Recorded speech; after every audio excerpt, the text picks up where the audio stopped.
What is happening, my fellow lovers of shiny metals? Hello and welcome to another Saturday night stat chat with me, the Stat Collector, sponsored by Stackers Social, the only place to be when it comes to talking about all things shiny and round. And we've got a big one tonight, guys. We've got loads to get through. We've got the usual duck race, but we've also got community milestone duck races because we are joined by Stacking with Craven, who's celebrating his 100 sub giveaway tonight, but massively, he's just hit 150 subs just before the live stream. So I want to say a massive shout out to Stacking with Craven and a well done to you on that one, mate. So we've got his 100 sub giveaway to do tonight. We've also got Jumping into Silver's 250 sub giveaway to do tonight. And we've got Nerd UK's 300 subscriber giveaway to do tonight. And not only that, I'm going to be entertaining you all with a interview that I did with one of the head of categories over at Whatnot this week. In fact, it was last week actually. I didn't have a chance to get it up for last Saturday, but we're going to have a look at that later on today. But before we get into any of that, let's have a look at who's here with us in the live chat. The first person to message was Ian Ritchie, securing himself another 10 groin coin, which puts Ian in the joint lead so far. So no surprises there. He's back in the lead. Why is that not working? What's going off here? Let me refresh that. Sorry, guys.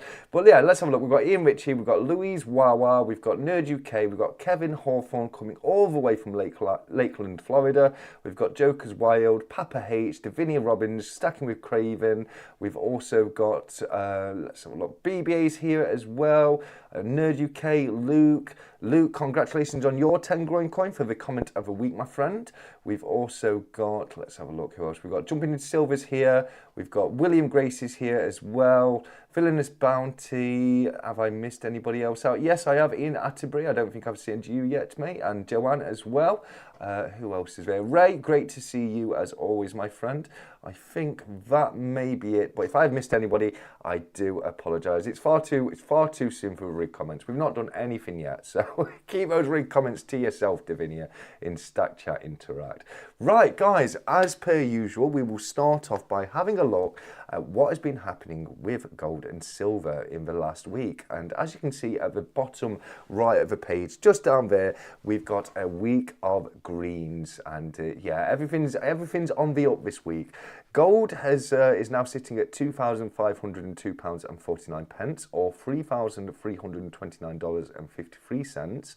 Silver's sitting at £24.65, or $32.80, and platinum is sitting at £763.76, or $1,016.17. So it's broken the 1,000 in dollars again, platinum, which is first time for what, 1, 2, 3, 4, 5, 6 weeks. First time in 6 weeks it's gone above 1,000.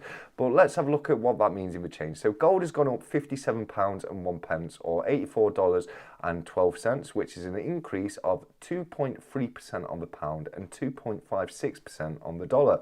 Silver has gone up by 47 pence, or 71 cents, which is an increase of 1.93% on the pound and 2.19% on the dollar. And platinum has gone up £25.92 and $36.99, which is an increase of 3.45% on the pound and 3.71% on the dollar. So a nice little slight increase on all of the precious metals this week. So our stacks have just gone up in value that little bit, which is fantastic, isn't it, guys?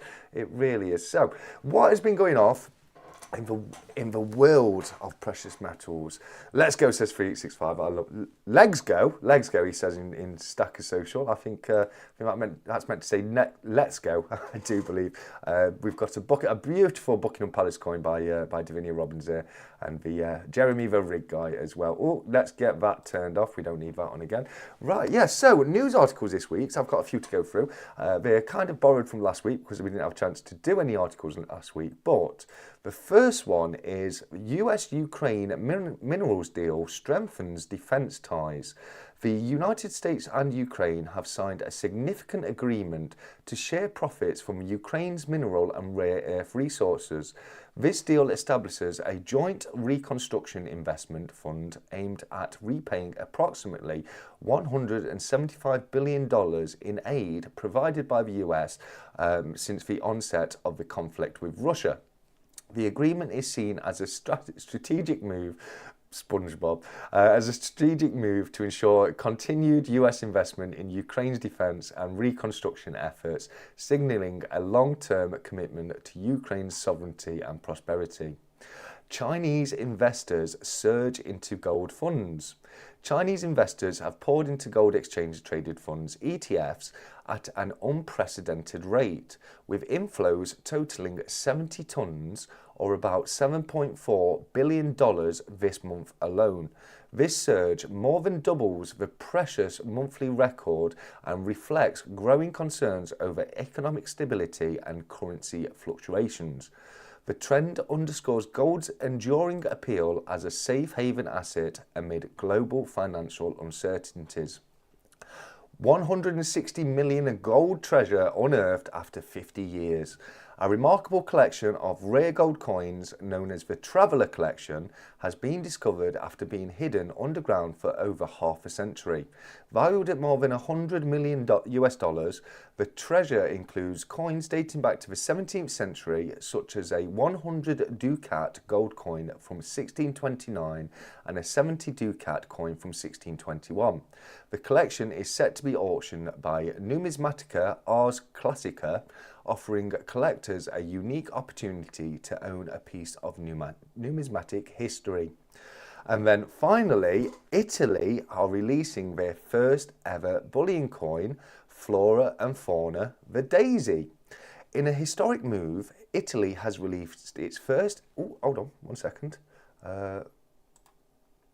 Here we go. In a historic move, Italy has released its first ever silver bullion coin, the 2025 1-ounce silver Flora and Fauna, the Daisy. This coin, minted by the Istituto Poligrafico 𝗧𝗂 dello Stato, features a detailed depiction of the daisy's bellis perennis, symbolising light and purity. The obverse showcases the daisy's intricate design, while the reverse presents a woman's face adorned with floral elements, representing Italian flora. Limited to a mintage of just 16,000 pieces worldwide, this 999 fine silver coin holds both investment and numismatic appeal. And I do think that is a good chance to pick up something that's going to do well going forward, guys. This is going to be the first ever Italian coin. Oh, what's this? I'm missing super chats. Oh, 𝗕𝗂𝘂𝗺𝗃 gifted 5 memberships. That's incredibly generous of you, 𝗕𝗃. Thank you so much. Sorry I missed that, buddy. I was doing the articles. Yeah, no, 𝗕𝗃 actually raised this the other day in Stackers Social, and he put a couple of links out there. And I do think this is going to be, you know, it's going to be a coin to get. Although I'm not massively a fan of the design myself. Nothing against it. If you like it, I can understand why. It's just not particularly my cup of tea. I do think it'll do well with it being the first ever issue. If you look back and try and get hold of the first ever Britannia from 1997, you know, it's not easy to do so. They're hard to come by. They've got a huge premium to them. And I think in a few years' time, you're going to be seeing the same thing with this new Italian bullion coin. So yeah, I think that's definitely one to watch on the bullion scene there. And do let us know if you're able to grab one for yourselves. Right, let me get rid of that. Okay, so community announcements. I've got to let you all know that on the 29th of July, I'm going to be hosting an auction in Stackers Social. It's going to be hosted by myself and GSH. We're going to be auctioning GSH's paws. So you're looking at pieces like the 𝗂𝗵𝗵𝗆𝗃 and the 𝗂𝗵𝗵𝗆. They're both GSH's paws. It's going to be that kind of thing he's going to be auctioning. They're absolutely stunning pieces. He does really big paws, he really does, and I'm so happy to have a couple on the backdrop there. But on the 29th of July, you're going to have the chance to pick up a few pieces for yourself. So mark that date in the calendar. Keep it free and make sure you join us on Stackers Social if you want to bid. We will be broadcasting it live on YouTube as well. Did I say July, mate? I do apologise. 29th of June. I apologise. I assume I said 29th of July because 𝐔𝐒 just said 29th of June, and I thought I said that, so I'm guessing I didn't. I'm guessing I said July, and I do apologise, 𝐔𝐒. It is going to be on the 29th of June. It's going to be a fantastic night. As I say, you need to watch in the stage room if you want to bid, but it will be broadcasted on YouTube through my channel if you just want to sit back, relax, and enjoy the show. So that's pretty much the announcements this week. So I've got a few things to get through unboxing-wise. And then, as I say, we've got a very interesting interview with Daniel, who's the head of categories Europe over at Whatnot. He answers some fantastic questions about Whatnot, what Whatnot are, and what Whatnot do, and what Whatnot don't do. Yeah, it's going to be a lot of fun. So bear with me for that in a little while. And then after that, we've got the 4 duck racers, the community duck racers, and then also my own duck race a little later on as well. Joke as well, that's incredibly generous of you. Thank you very much. That moustache deserves a super chat. Please go careful when smoking that cigar. Great work. Thanks for the mods for the free membership. Oh, well, thank you very much. Yes, guys, the Tash is coming back. The Tash is coming back. But not only that, we also have a return of somebody else this week. My infamous co-host who's taken a bit of a sabbatical for a while. Don't know where he went, but he's finally come back, and he can be bothered to join us for now. And we've got the return of Magic Yoda, everyone. He's back! He's back! We've got Magic Yoda back with us. We found him. He came back to me. I was so happy when I found him. I really was. So, yes, we can do Magic Yoda questions a little later. Sorry about the ping tester, mate. No, don't you apologise about the ping tester, Craven, mate. That's no trouble at all. I will get a new one out to you. No problem, mate. He's a bit heavy-handed, Oda, stacking with Craven, and... He's not being ping tested, but it's fine, and I'll send you another one out. Gracia, mate, that's no trouble at all. Let's have a look. Oh, M&J Gold and Silver stacking. Thank you very much for joining the membership, mate. Are you in the duck race for tonight? If you're not, I can add you with you becoming a member, buddy. It's going to be a fantastic duck race later, but we'll get to that a little later. But I've got a few bits to open up here. So this one's really important because this is stacking with Craven's giveaway bundle, so we need that. But we also have something from 𝗕𝗂𝗄𝗏 here.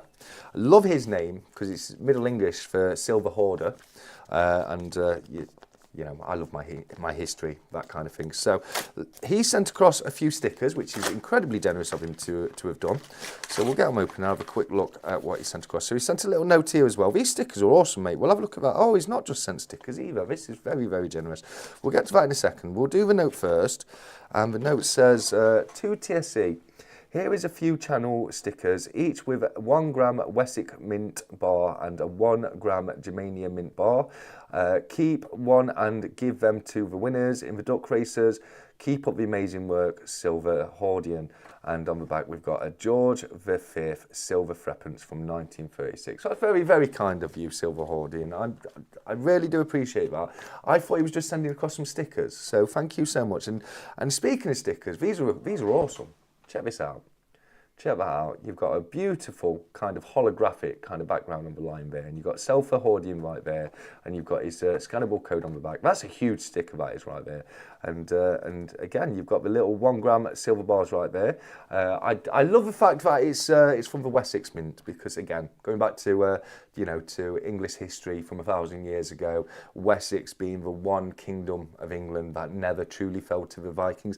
It got close. It got very close. Alfred the Great had to get out into those marshes for a little bit. He got told off for burning some bread.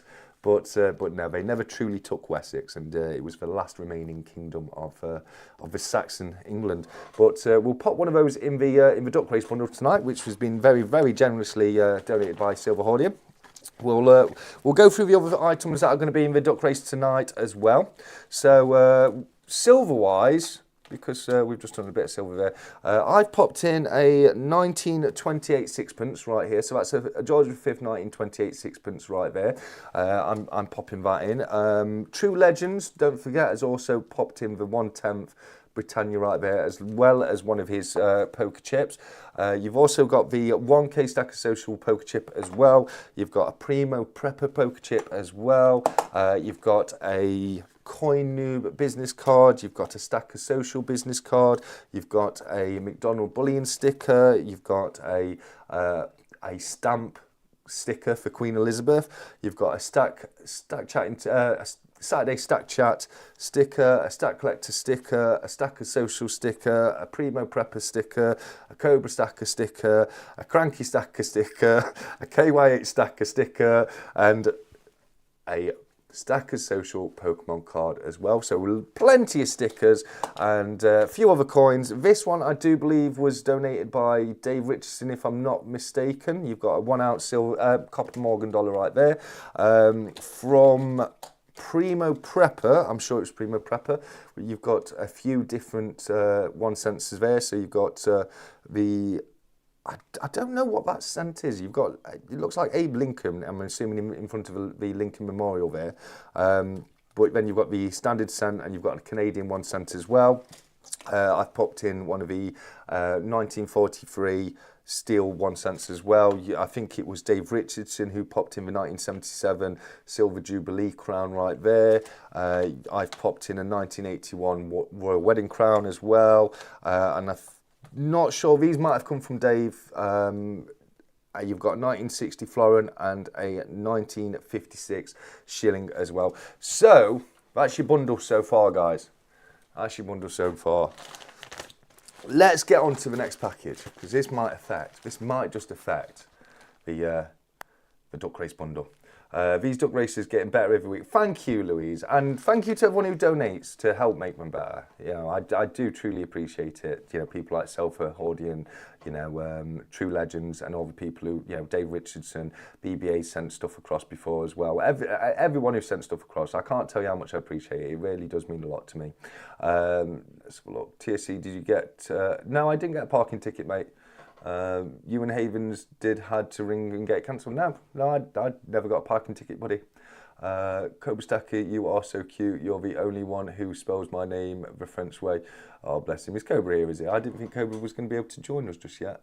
I think he's going to be in a bit later. 8 PM's here. Fantastic to see you. 𝗀𝗵𝗃 must be here. Lol, Mike, go for it. Yeah, he's there. Hey, 𝗀𝗵𝗃, how you doing? I wasn't expecting to see you just yet, buddy. Right, I'm ordering a curry. This is unbearable talk of food. Yeah, no, I'm hungry. I'm hungry, jokers. I really am. Right, let's get on to the next one.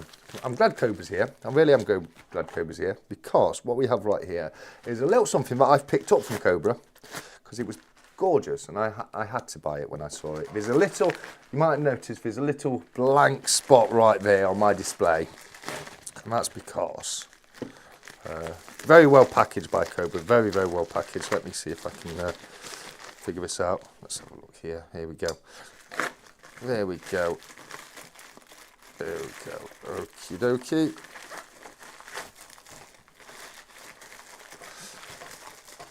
What we've got right here is a beautiful high relief coloured eagle, and just look at this. Just look at this, guys. That is a thing of beauty. That is an absolute thing of beauty. Look at that.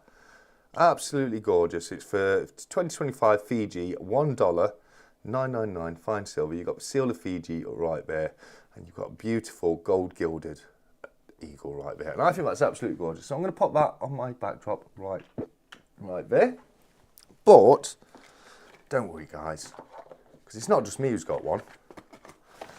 What is also popped in here is one for you lot, isn't it? So we've got one of those exact same things, and I generally had to buy one when I saw how beautiful they are. I had to buy one off him. But we've got one here. That's for the duck race. Now, credit to 𝗀𝗵𝗃, but also, you know, I want a little bit of a thank you here for this, guys, because I had to put up an ounce of my own silver face. There was nothing in it for me. If I lost an ounce of silver, but we didn't. We won, and we took it from 𝗀𝗵𝗃. So a huge thank you for 𝗀𝗵𝗃 for putting that in. It's a beautiful bar. It's a beautiful piece of premium silver, and that is going to be going home to the winner of my duck race tonight. So you've got all the things I've just gone through there, plus the high relief eagle bar as well. So what a fantastic prize that is tonight. And again, a massively huge thank you to Cobra for sending that across and sorting me out with that. I genuinely cannot tell you how much I appreciate that, buddy. I really can't. What a top guy. Right, so let's have a quick look at what's going to be in one of the duck races tonight then. This is for the Stacking with Craven giveaway. Just so you know, we've got Jumping into Silver is putting away a copper piece. Oh, what am I doing? I pressed the wrong bloody button there, didn't I? Didn't mean to press that at all. He did a video early today showing people what he was giving away. It's a copper round, etc. We also have from Nerd UK for his 300 subscriber giveaway. We're going to be giving away one of these liquid metals Nerd UK rounds. Absolutely beautiful piece. It's antiqued. It's a lovely piece. So that's what Nerd UK is putting up for grabs tonight. But 𝗖𝗺𝗺𝗺𝗵 right here. Let me have a quick look what he's sent across in his little bundle. And what we've got right here is, I assume this is, oh no, this is a note. So let's have a quick look. Please read inside. Okay, okie dokie. So we've got 100 sub prize, vortex bar if my duck wins. Okay, so this is a little thing that Stacking with Craven wants to do, and I'm more than happy to do it. So if his duck wins, because he's in his own duck race, but if it wins, we're going to be rerunning the race, and I'll send a second vortex bar to the winner. What a prize! Plus 1 times poker chip and sticker. I've tucked in 2 poker chips and 2 stickers if you want to give them away in standard members races. Let's get one of those popped into the duck race there then. Thank you very much, buddy. That's very kind of you. And of course, a poker chip and sticker in there for you too, mate. Oh, thank you very much, buddy. 𝗕𝘂𝐿, thank you for hosting a duck race to celebrate my 100 subs. Really appreciate everything that you contribute to the stacking community. Sorry about the Pinterest Craven. P.S. I wrote this using my Cardiff Gold pen. It's a 1010. Oh, that's what we love to hear, mate. That is what we love to hear. Let's pop that there. That's very, very kind of you, mate. Thank you very much. So you've got a Stacking with Craven logo sticker right there. I love his logo. I think it's a fantastic logo. I really do. And then in this little bag right here, as he's alluded to in his notes. Hey Benson, how you doing, mate? You all well? We've also got poker chips. So 1 for you guys in the normal duck race, 1 for Craven's duck race, and 1 for me. Thank you very much, Craven. I really appreciate that. And then, as the main prize, you've got a 1 ounce vortex bar. Look at that. That's incredibly generous of Craven for a 100 sub giveaway. This is a beautiful bar. It's one of my favourite bars. This is, without a shadow of a doubt, this was the bar of 2023. It really was. It's a gorgeous bar. It really is. So Craven, what a giveaway that is. I'm also going to throw it in a stack collector sticker, a stack chat, Saturday stack chat sticker, etc. as well. I might as well. I'm sending it out for you, so I might as well slip them in there before they go out. So I'll add those to the duck race winners as well, buddy. But what a fantastic bundle there. So there's some wonderful prizes up for grabs tonight, guys. There really is. Oh, one last community announcement. We all know of Sandy Millington. We know he had his duck race on my channel. I got myself a nice funky little flat cap out of it. Thank you, Mr. Millington. But what we didn't know is the other half, Danny Millington, is going to be making her YouTube debut tomorrow night. So I'm super excited about that. Sandy's put a link in the Stack Chat Interact room. It's right there. So make sure you click on that, like it, you know, get ready to watch it tomorrow. I'm not sure what time it's coming out. Let us know, Sandy, what time that video is dropping.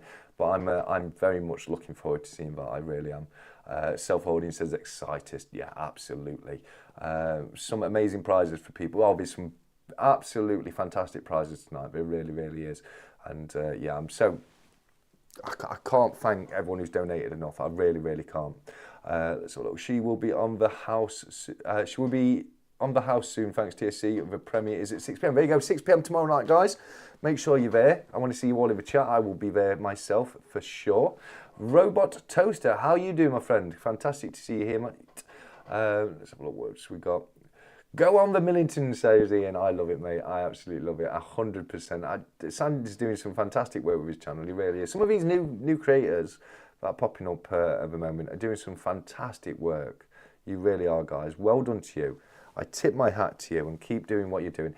Here we go. Jumpin's just put a picture of his giveaway prizes in Stacker Social. So yeah, that's it. It's the American Silver Years nickel and the Aztec copper round there. It's a 2 ounce, isn't it, Jumpin, if I remember correctly?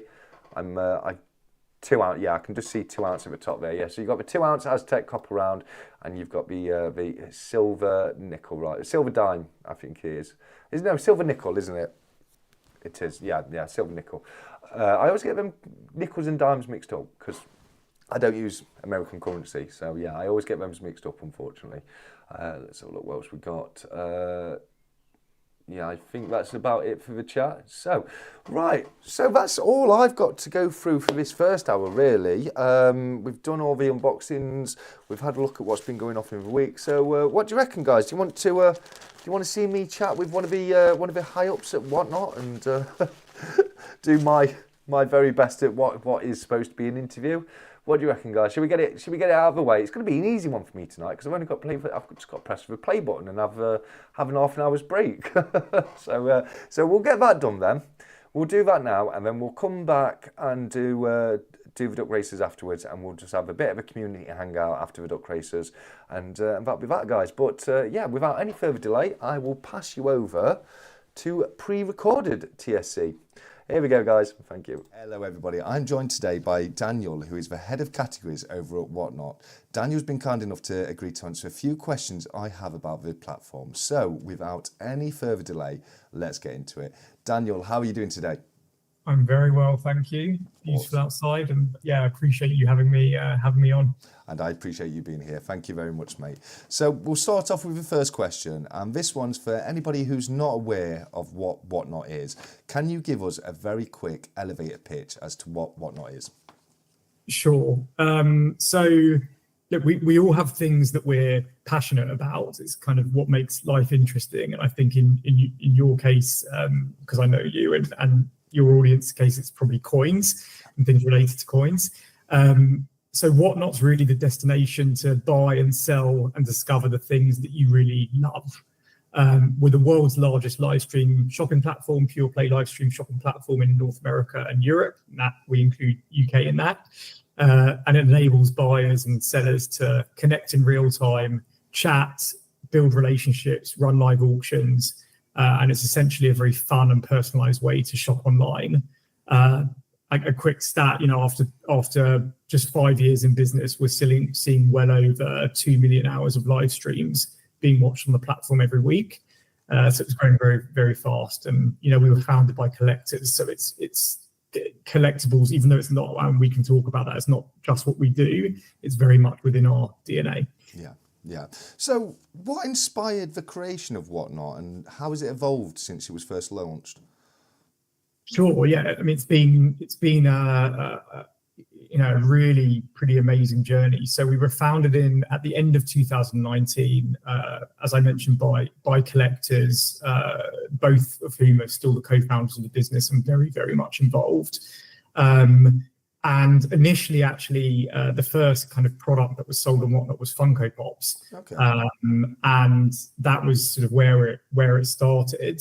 And then in terms of evolution, as I mentioned, we're 5 years old. We're actually the fastest growing marketplace ever in the US. And that's not just e-commerce, that's all marketplaces. So ride sharing apps like Uber, etc. So the journey's been rapid. As I mentioned, we started off in that kind of one category to test the concept, but we're now in hundreds of categories. So you can buy anything from coins to live plants on Whatnot now, and much, much more. And our GMV, our gross merchandising value, which is broadly how people talk about marketplaces, exceeded well over $3 billion last year. So it's been a quick 5 years. Yeah, absolutely, and well done on that. I think, it doesn't really surprise me that you've seen that kind of growth in that kind of timescale. But for the viewers watching who may not be aware of what Whatnot is, what sets it apart from other online auction platforms? Sure, I think there's something in live inherently, not just Whatnot, that makes it very different from a sort of traditional marketplace. And then there are some special things about Whatnot as well, where I think there's a lot more to do, but I think we're doing a good job in live. So I think 3 things predominantly come to mind. The first is that we were founded by collectors, I mentioned, and that means we're very focused on communities and connecting sellers and buyers to really explore the things they love. And it's that kind of mix of community and commerce that makes it very different. You have a very personal relationship with the person you're buying from on Whatnot. And if you go into any Whatnot show and you look at the chat, you'll see that there's often repeat buyers. Buyers will know each other because they've met via Whatnot or outside of Whatnot, and they're connecting there. So there's that one thing. It's that kind of community element. The second thing is, unlike sort of other forms of e-commerce, live shopping's entertainment. So Whatnot consumers spend on average, I think most of these stats are actually very out of date now because of how fast we're growing, but on average about 80 minutes a day watching live streams on Whatnot. That's pretty mind-blowing because they're not shopping for 80 minutes a day. If you think about something like Netflix average streaming per day is something, or average viewership hours per day is something, or minutes is about 200 minutes. And that's somewhere you go and consume long-form content. So there's that entertainment element. And then the last thing I think is just how quickly this space and Whatnot in particular is growing. Even when I look at the UK, which we opened as a market to sellers just 2.5 years ago, or just under, we've grown thousands of percent in terms of buyers and sellers in that time, and there's no indication that that's letting up. So people are really there to buy, and I think those are the things that probably make it very different from like a traditional e-commerce platform. Yeah, no, absolutely. I definitely agree with all of that. But a little bit more fun, this question. What I'd love to know is, what's the most unexpected or bizarre item you've ever seen sold on Whatnot? Yeah, wow. I mean, it never ceases to amaze me. I see new things and I hear about new things every day. So, I'm all categories are equal in my eyes. I love all of them. But yeah, I mean, live plants is one that blows my mind a little bit. There's people in greenhouses and garden centres. This is a US category at the moment. We'll expand it to the UK and Europe soon. But it's pretty phenomenal seeing people do that. I also know a colleague of mine in the US buys his fresh fish and produce and whatnot from a local fishmonger, which again, wouldn't necessarily be the thing that you would associate with Whatnot immediately, but that's pretty wild. I think in terms of coins world, I canvassed the team a little bit. There's been some really interesting stuff. So I know that Cobra Stacker sold a 3-ounce silver Harry Potter Nimbus 2000 coin on Whatnot.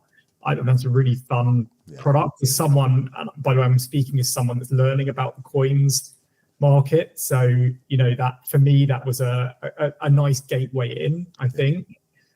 We've seen 20-gram platinum bars being sold, 10-gram lunar snake, gold bars. I think Harry Potter stuff always does well, but that's kind of the newer stuff. But yeah, lots of products that even me, as someone as not as an expert, as someone getting into it, these are like nice gateways into the hobby. Yeah. No, absolutely. I definitely agree. I love seeing all the collectible items. I'm like you. I love all the Harry Potter stuff, the Star Wars stuff, all that kind of thing. So yeah, I absolutely agree. Accessible, isn't it? I think, anything Star Wars, Harry Potter, I think they're great ways for people to discover new hobbies because you love that IP. So that's where you're sort of transitioning over. Yeah. So with all these fantastic items and brilliant bargains going on Whatnot, do you or the team ever pick up items for yourself? Oh yeah, I mean, so something that's inherent in working at Whatnot is using our product, both as buyers and as sellers. It's not just encouraged; it's like a really necessary part of our job. And we encourage all of our team to buy and sell regularly because we really want to understand directly what our users are seeing, and we're giving feedback to the product team all the time. And I actually think it's one of the magic things about Whatnot and why we've managed to stay so close to the community. For me personally, it's pretty varied. I've sold a lot of clothes on Whatnot. Okay. I prefer it to getting up at 4 a.m. and going into a car boot sale and standing in the rain. I can do it from my kitchen, which is pretty fun. Yeah. In terms of purchasing, again, I like clothing. I've got into some sports card stuff. I'm collecting some Arsenal cards. Yeah. I'm on the search for an original Nirvana t-shirt from the 90s. That's what I'm looking for. I also, when my grandmother was 95, I think, or 96, 97, the team as a present bought her a watch on Whatnot, and I bought a matching one, which we always compared. So that's some special things, but yeah, and I'm starting to buy coins as well, particularly gold, smaller gold and silver, because they feel like, I know the price is very high at the moment, but it feels like a good long-term thing to have. Absolutely. No, it is. And you're right, the prices are high at the moment, but I think you're going to continue to see that over time. And I think gold's always going to be a great investment. So well done on that one. But if you had to describe Whatnot in only 3 words, what would they be? Wow. So I think one of the things I sort of always refer back to is we've got these sort of pretty strong cultural principles on our websites, and that's for how we open and how we look at people. Sorry, it looks like I've frozen a little bit there. Yeah, it's fine. but I would, so linking back to those principles, sort of directly or indirectly, I'd say the first one is exhilarating. I think there's something about a live show and an auction that when you get into one, either buying or selling, you start to get a real sense of why this is becoming so popular so fast. Yeah. The second thing I would say is community. It's just so core to everything we do. And, whether we're meeting people in real life or seeing them on the app, it's just very, very core to how our buyers and sellers get value from the app, I think, one of the main reasons. And the other one, and it's a hyphenated one, so I hope you give it to me, is life-changing. And I know that sounds a bit dramatic, but we did some research recently about live shopping and the impact it's had on people already, and it's still very early. 2/3 of sellers are already making more than £10,000 in the UK a month, and 1/4 are making more than £50,000 a month. And that, we often talk about this within the business, which is how much are we able to actually allow people to rely on this as a main source of income, build businesses, employ other people. And I've seen so many instances of people leaving their jobs to go and sell full-time on the platform in a very short amount of time, to follow their hobbies and do the things they love and live that full-time. And I think that probably is the most fulfilling thing for me working at the business to see, and when we launch categories. So that would be if you'll give me a hyphenated word, Yes, I'll tell you why I like that, because I absolutely agree with that as somebody who started to sell recently on Whatnot, and it's already started to change my life. So yeah, no, I will absolutely allow that. So well done. So these next few questions, as I've said, is as somebody who's just recently started selling on Whatnot, are going to be very useful for me, because these are based on tips and tricks for sellers and buyers. And the first one is, what are the top 3 tips you'd give someone who's looking to start selling on Whatnot? Yeah, it's a great question, because I think this is such a new space and environment. I think you need to think about it slightly differently as a seller. Maybe some things are inherent, which is good customer service, be honest, all of those things. But over and above kind of basics of doing business, I think a key one is setting goals for your business over a reasonable time period, your first month, your first 3 months, and being patient with it. and be, to see those things transpire. I think it's important to remember all businesses take some time to build. Nothing, Rome wasn't built in a day. You're not going to. You might do. I've seen it, but you might not see the big bang on day one. Yeah. Particularly if you don't have a very large social following, etc. You're going to build your audience on the app, and they're there. So don't be disheartened if maybe your first show didn't change your life. But I think the main thing is that if you're consistent over time and you're patient with seeing those things materialize, we see in the data people really stacking and building, if you're using a coins term, building over time on being successful. So that's the first thing. The second thing is looking at what other people are doing and not being afraid to test new formats on the app, and to see what resonates with your audience. So some people do £1 starts on Whatnot, or if you're in the US, $1 or €1 starts for auctions. You don't have to do that. And I think sometimes people come in with the misconception that someone else has done it and therefore they need to do it. And it's just not the case. There are various selling formats we've got, so you can list things in your Buy It Now, you can take offers on those things, you can start items wherever you want them. So I think it's about finding the thing that makes the formats that make sense for you, and those can evolve over time. And then I think the last thing is consistency. Generally speaking, the people that do the best, because this is also an entertainment experience, are people that give their audience a consistent time and place to see them. Yeah. So we hear a lot, I've heard from sellers before that their audiences tell them, the whole family will tune in after EastEnders is finished on, however many days a week. Some of this stuff is sort of appointment to view, and people want to know that they can rely on you to be there for their show. So, not cancelling shows unless obviously something comes up. And of course, people understand that. But yeah, sticking to a kind of schedule and then building on that schedule is I've seen it as quite an effective way to grow on the platform. Yeah, no, I absolutely agree with that. With somebody who does these live streams every Saturday, you're absolutely right. People like it when it's going to be there week in, week out, same time, and it actually surprises me the number of people who tell me, they've got it in their calendar every Saturday night, 7 p.m. they come across. It's absolutely fantastic. So I 100% agree with that right there. So that's a few of the things of what to do, but what are a few common mistakes new sellers make and how can they avoid them?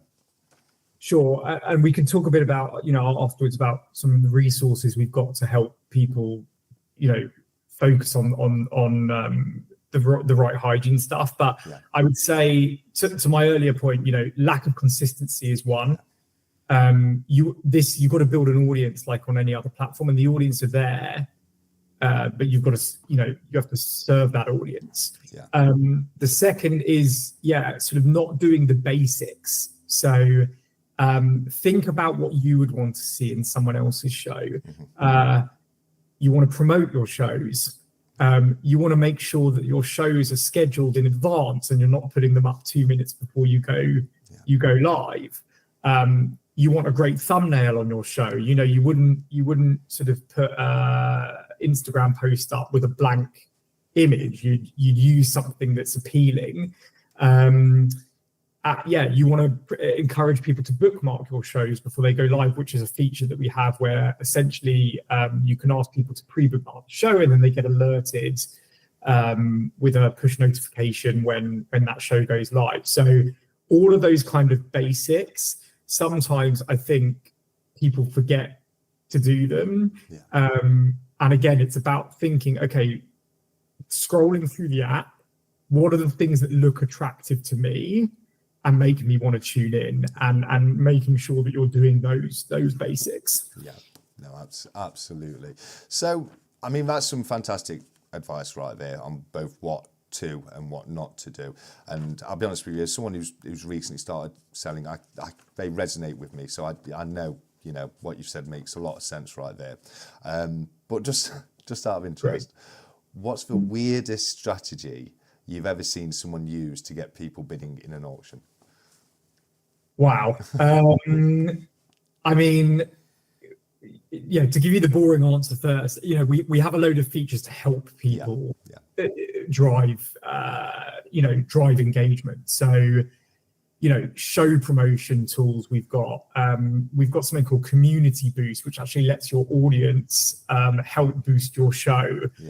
Flash sales, where you can do price drops at a particular point and the audience don't know it's coming. So many.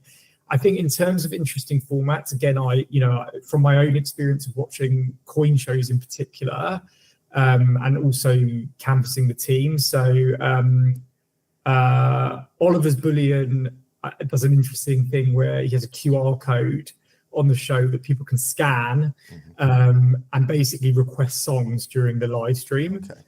So it's that kind of extra layer of interactivity, almost like a jukebox, which I just thought, I was like, wow, why have I not seen that before? That's a really smart idea.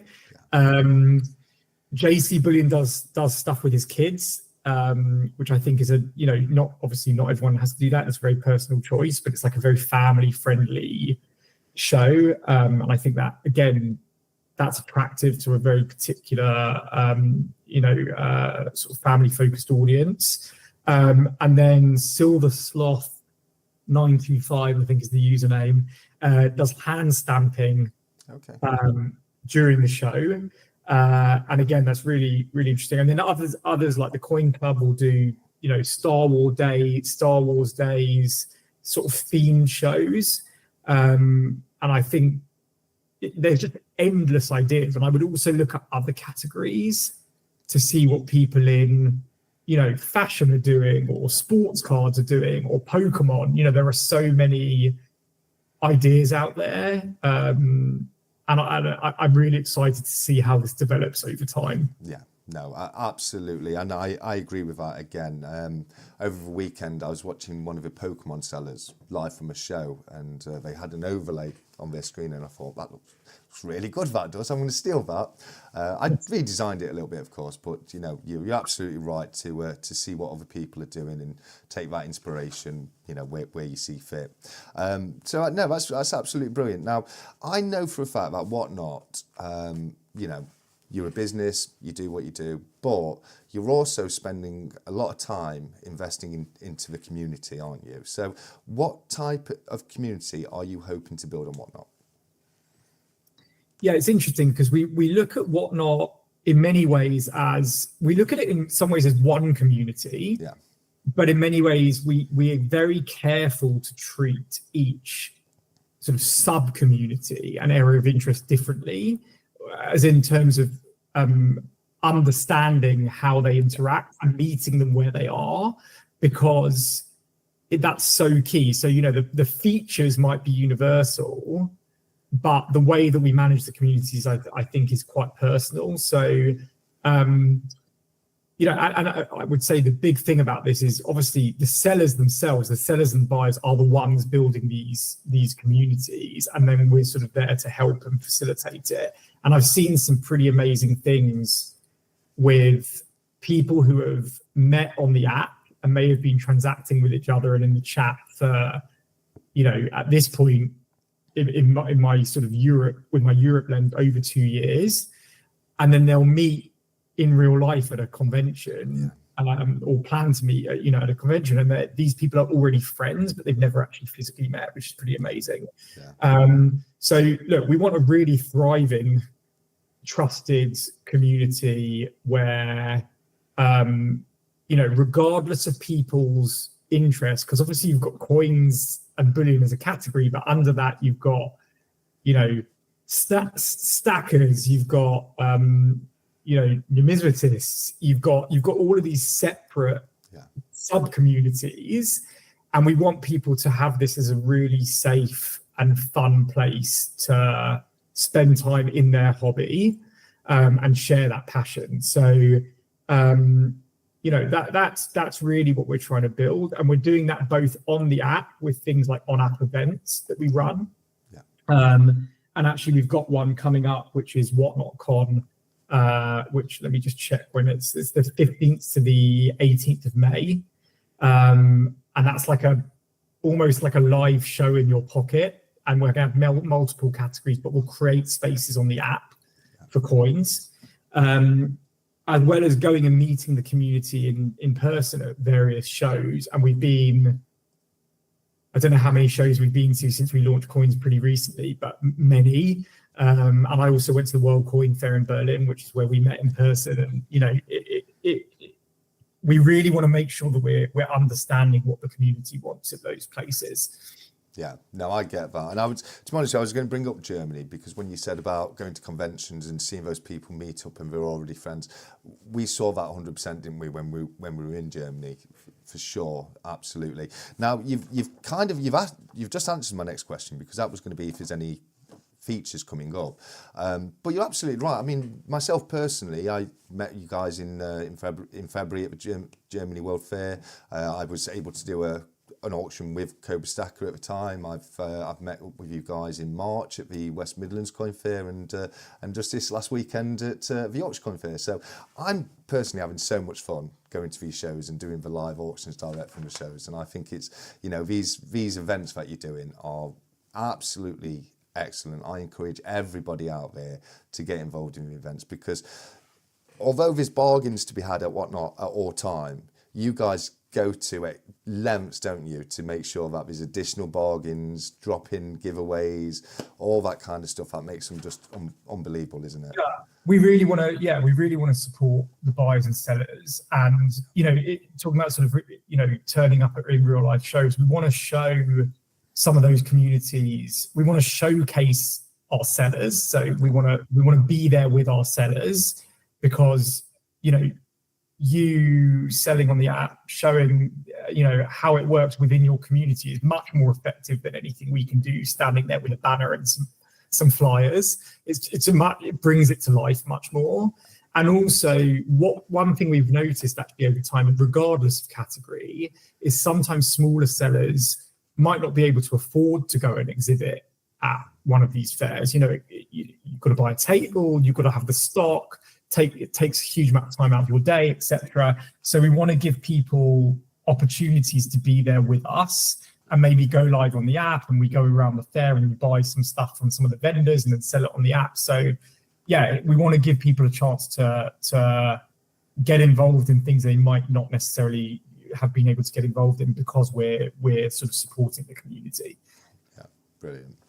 I actually have a challenge I'd like to make you for one of these upcoming events, if you guys are down for it, because I know at the last one you had your own auction, didn't you, and you were selling there, and you had to purchase items from the fair to then sell.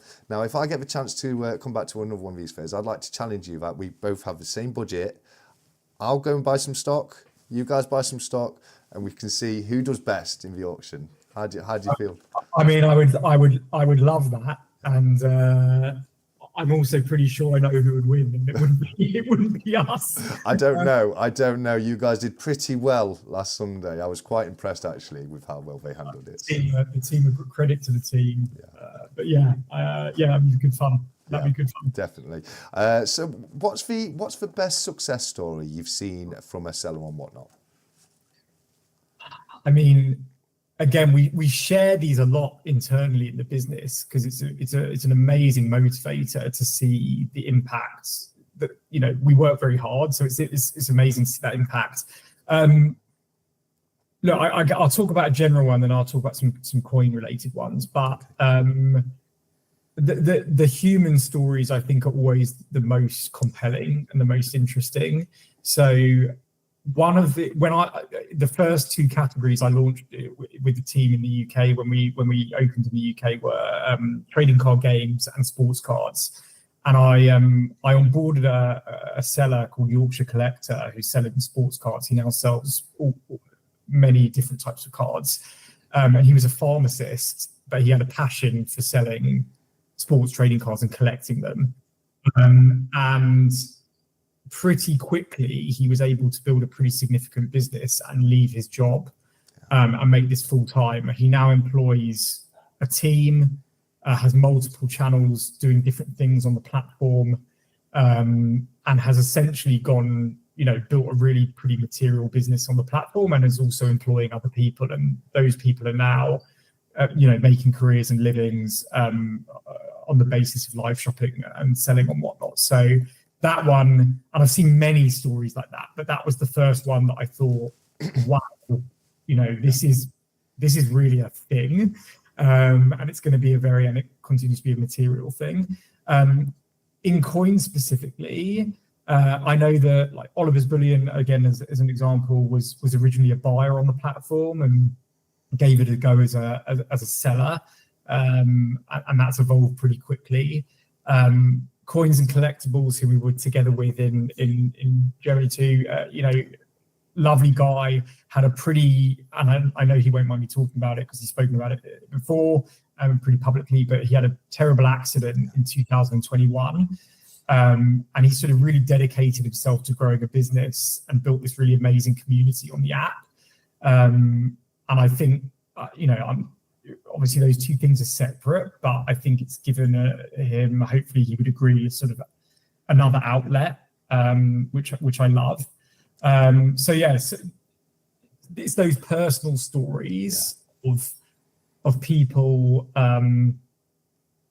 finding their community on the app or having the app enable them to do something that they might not have already been able to do. Yeah, no, 100%.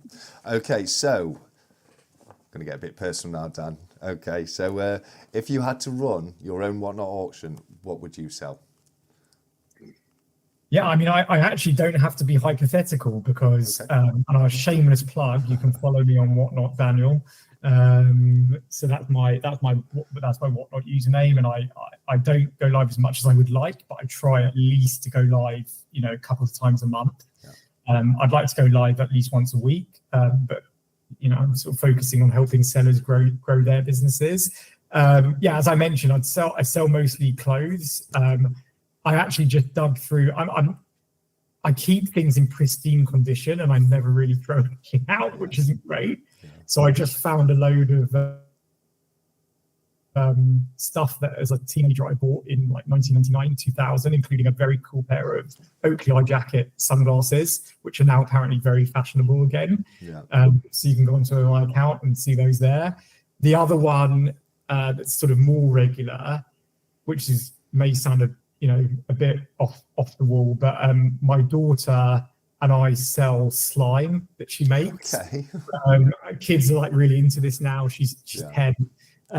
She mixes it all herself. We buy all the ingredients. She puts charms in it, and we started a slime. She started a slime business, which I'm the facilitator for.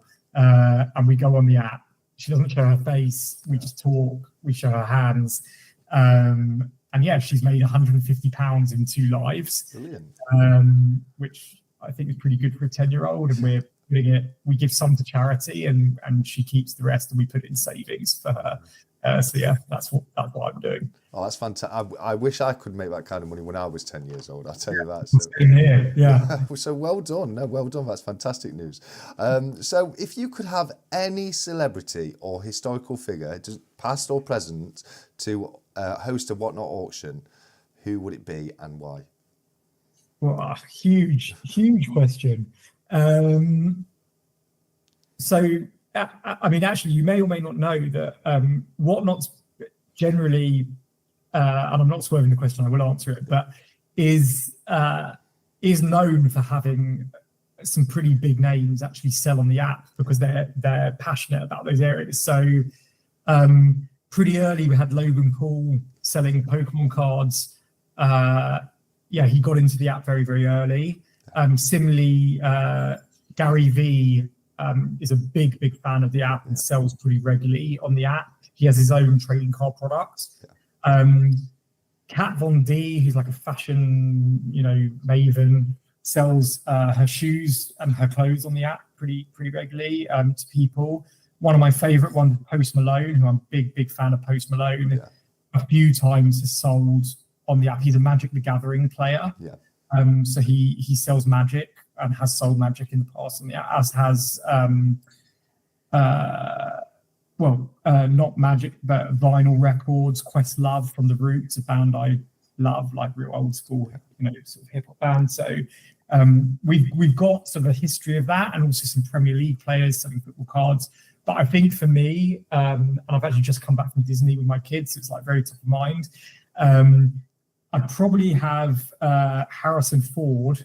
Oh yeah, I'm a big fan of, because I'm like that kind of late 80s, 90s kid.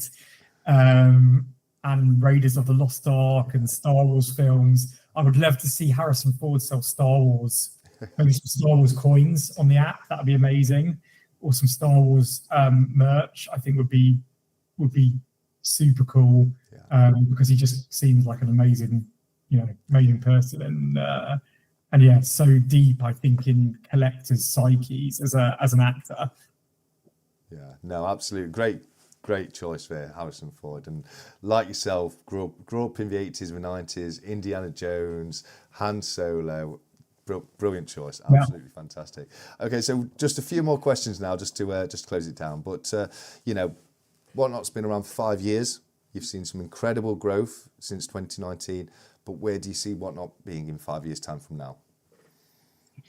Wow, yeah, I mean, it's grown so much in the last 5 years that actually I can't tell you exactly where it's going to be, other than what we hope for the business. And we've got to get a lot of things right, and the main thing is that we keep really super serving our sellers and buyers on the app, and we're very focused on that, because we know that's everything to our success and the product that we build. 2023, which is now a long time ago, so this stat's probably way higher now, but 200 products were being sold every minute. So by 2030, I can't even imagine where we'll be. I think that for me, I'm a big believer, and I think the rest of the business are too, and hopefully a lot of our sellers and buyers can see this. We really believe that live shopping is the future of e-commerce. And when you look to China and how ubiquitous live shopping is as a medium for shopping and entertainment in China, I think it tells you everything you need to know. I think McKinsey are already estimating that it's going to be 20% of e-commerce transactions by next year. So, we want to be the place that people are buying and selling the things that they love and the things that they're passionate about, full stop. And that's where we hope to see the business going. And we know that in order to do that, we need to keep building an amazing product that people love, and really listening to our buyers and sellers in order to get there. Yeah, no, absolutely. But if you could sum up the future of Whatnot into just one word, what would it be? Again, a tricky question. And I think sort of harking back to one of your previous questions. I think I'd say it's transformative, and it's transformative in many ways. I think it's transformative in technology and e-commerce broadly. It's been transformative to me personally, because it's been a career highlight for me, being in this business and being able to work with the amazing people that I work with, and the sellers and the buyers that we work with.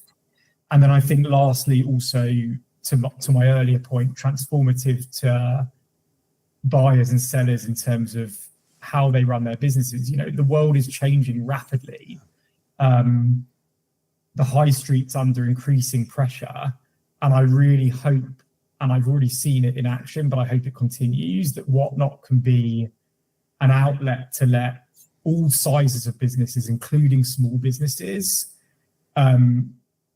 not just survive but thrive over the next few years, and keep some of those shops open, and they can stream from their shops in downtime, etc. But really be a lifeline for people to grow their businesses. So that's how I would try and sum it up. No, I think that's good. I like that because transformative is right. You are changing things. You know, it is transforming how people are looking to buy and sell things, and you're also transforming the life of the people who are selling on there and being able to make it their full-time income. So no, I think that's an absolutely fantastic choice. So the last question. If there's anybody out there who's been watching today and they think, you know what, that sounds like a fantastic idea, I think I could do that, where could they go to learn a little more about how they can get started as a seller on Whatnot? Great question. So first and foremost, and it may sound a little obvious, but download the app. Yeah. And actually a good way to download the app is, one of your favorite sellers, maybe you, for example, you can drop your referral link and you can refer buyers. And what that means is that buyer, and these promotions change regularly, but that buyer is going to get credit in their account using that referral code, and they can use it on that first purchase. Yeah. So that's one great way. That's one great way of doing it. Similarly, by the way, sellers can also refer other sellers, and then we have various new seller incentives. 0% for your first month at the moment, and cash matches on your first month sales, things like that. So there's many accessible points. Other than that, I would really recommend 3 things. First of all, going onto our support pages, we have reams and reams of information that you can search on how to do things, and that's help.whatnot.com, and you can also access that via the app. And then also as a seller, we have something called the Seller Academy, which is selleracademy.whatnot.com, and that has loads of tricks, tips, videos, instructionals on how to do things like setting up, your cameras, etc. Although you can just do it from your phone. So there's lots of stuff there, and also just speak to the community in the chat, ask people. People are very, very willing to help because of the communities that our sellers and buyers have built. So I've seen it before. If you ask something in a chat or DM someone on Whatnot, more likely than not, someone's gonna go and help you out. Yeah, no, absolutely. I've seen that myself. With the Seller Academy as well, one thing I've noticed recently, I think as soon as you sign up as a seller, it will then prompt you in the app to do the Seller Academy, which I likewise very, very highly recommend if anyone's out there. And another cheeky plug is, yes, I have my referral code in the description of the video for buyers. If anyone would like my seller referral code, just pop me a message and I can get that across to you. It's £10 free credit for anyone who's new for the platform for buyers, and it's quite a bit more for the sellers. But as I say, if anyone's interested, do message me and let me know. But no, Dan, that's about it for the questions. I just want to say thank you and well done. There was a few curveballs in there, but I think you've done a fantastic job of answering them. So thank you for coming on to the channel today and having a chat. Is there anything you'd like to say or ask me before we end this? No, I thank you so much for having us on, and it gives us another touch point to the community, and it's like great to speak to your audience, and really appreciate the time, and looking forward to you seeing loads of growth on the app, and I'll be tuning into your shows every Monday at 6. Well, except for this week, like you said earlier, you sell so much at the live shows. I did the Sunday instead of the Monday, but I will be back next week, guys, 6 p.m. with loads of awesome new pieces of silver to sell for you all.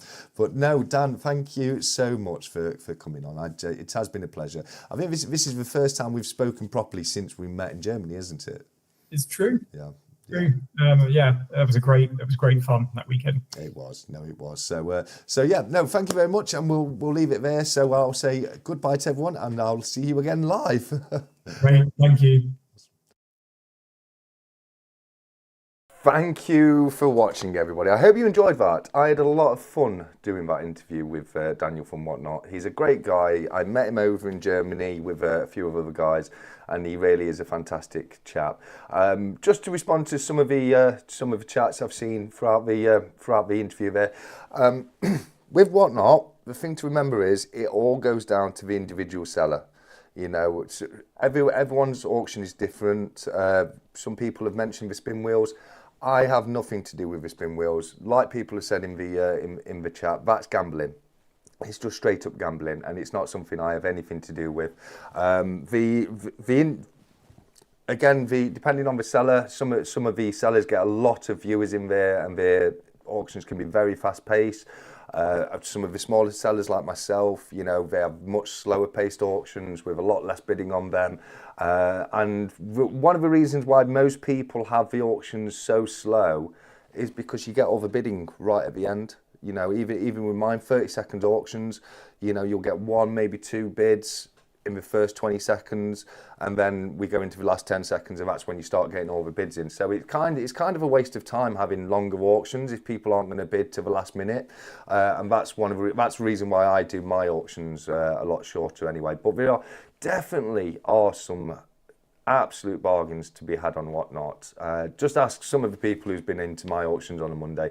I've sold items well under spot price in the past. There's been some absolutely fantastic deals, and I always start the bidding as low as I possibly can do. I'm obviously, I'm a little bit biased. I'm selling on there myself, but I do see a lot of potential in Whatnot. Best to be used with other platforms. There's the marketplace in Stackers Social. There's the auctions over on 𝗀𝗵𝗃𝗀𝗀 channel on a Friday night.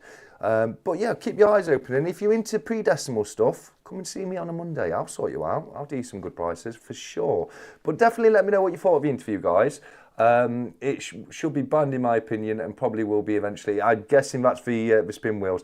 I agree, mate, personally. I have literally nothing to do with spin wheels. I do auctions and the odd giveaway, but I try and do more £1 start items. I might try and do a buyer's giveaway every auction going forwards, because I think it's nice to give a little bit something back. Sandy says, well done for pointing out the gambling TSC. It needs to be more open conversation, in my opinion. Yeah, absolutely. The spin wheel, it is that. That's what it is. You're gambling on something. You're paying to enter. It spins a wheel, and it's pure chance whether or not it lands on it or not.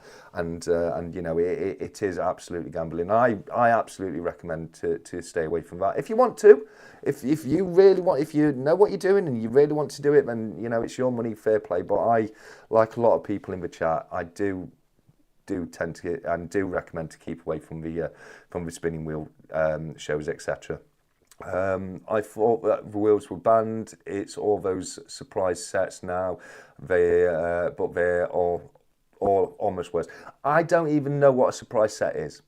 I've seen them. Again, it's not. I don't want any of that gimmicky kind of stuff in my auctions. I just want to sell nice silver at good prices, as much as I possibly can. So you're right there. Another comment that I thought was really well raised was by Joker, who said, there could be another option if people want to pay additional for special delivery, etc. I will certainly pass that over to Whatnot on your behalf, Joker, because I think that's have the Track 48 as a standard, but have an extra option for somebody to select if they want to pay that a little bit more. Because I know what you're saying. I get the same. I have things left on my doorstep, and it shocks me because I know what's inside it. So I do get that. I really do get that. Bargains are bad for sellers. They are, mate. People want to make money on there, but I don't want to make too much money. I want to. For me, it's more about being able to get the stuff at a price where I can make a profit on it and still sell it at a reasonable price. And I think I've been able to do that so far. I really do. There's been some wonderful, wonderful coins. 𝗖𝗺Sterling, he's had go and ask 𝗖𝗺Sterling, he's had some fantastic deals off me. He's had standing Britannia florins under spot price. He got a mint in box, Royal Mint, R2D2 and 𝐶3PO, 50p silver proof. It had literally hardly ever been out of the box, and he got that for 10 quid. Now, I know you can't get your money back on silver proofs from the Royal Mint, but 10 quid is, it's still an absolute steal for a beautiful silver proof 50p in the acrylic case with all the box and all the grubbins, even with the original brown box that it got posted out with. So, yeah, there are some fantastic deals on there. I'll be sure to see you on Monday. Oh, thank you, Craven, mate. I do appreciate that. Yes, Robot, they have been banned. There you go, then. It doesn't surprise me. It really doesn't surprise me. And, I've said all along, you know, stay away from that kind of stuff. But, you know, you've got people like 𝗀𝗵𝗃 Stacker. We all know 𝗀𝗵𝗃. We know he's a straight up guy. You know, we know he's like me. He wants to see things go as deals wherever possible. You know, so it really does go down to whose auction you're in at the time. You know, so be wary on whatnot. But it can be a fantastic tool to pick up some bargains, especially when they do the events like they have been doing. They really do go out their way to put loads of fantastic giveaways and deals and offers on during those events. And with the £10 you know, free credits, everyone can get at least one cheap piece. You know, you can get at least one cheap piece with your £10 off. Baron says, yes, so happy with my deals, TSC. Baron's had a few pieces from me, and thank you again for support there, Baron. I really do appreciate it. I've banned myself from the wheels now. I made a killing, to be honest, but saw how it could go south, and nice step back. Well, that's the thing. You know, with gambling, you can win. You can win with it. You know what I mean? It's one of those things, you know. I mean, I like to do a scratch card every now and again. You know, gambling can be a lot of fun if it's done in moderation. You know, so it's one of those things, isn't it, with that. I had a great deal off 𝗀𝗵𝗃. Everywhere else, it was nearly £20. What? There you go, then. There you go. See, 𝗀𝗵𝗃 does modern bullion and collectibles. Fantastic for modern bullion and collectibles. I do your more vintage and pre-decimal stuff. You know, your more historic kind of pieces. I don't really do the bullion. At all. I've sold a couple of pieces of bullion when there's been events on, that kind of thing, but it's, you know, it's for your lovers of pre-decimal. If you don't like pre-decimal coins, you don't like historic world coins, and you don't like that kind of thing, my auctions aren't for you. I'm going to be honest with you, they're not. They're people who like pre-decimal stuff, you know, it is what it is, fair. I saw that Sandy, nice flying. Oh, Sandy, yeah, he got his, what was it? Was it 1918? The one you got in the last auction, Sandy. You're very proud of that. It was a very nice flying in great condition as well.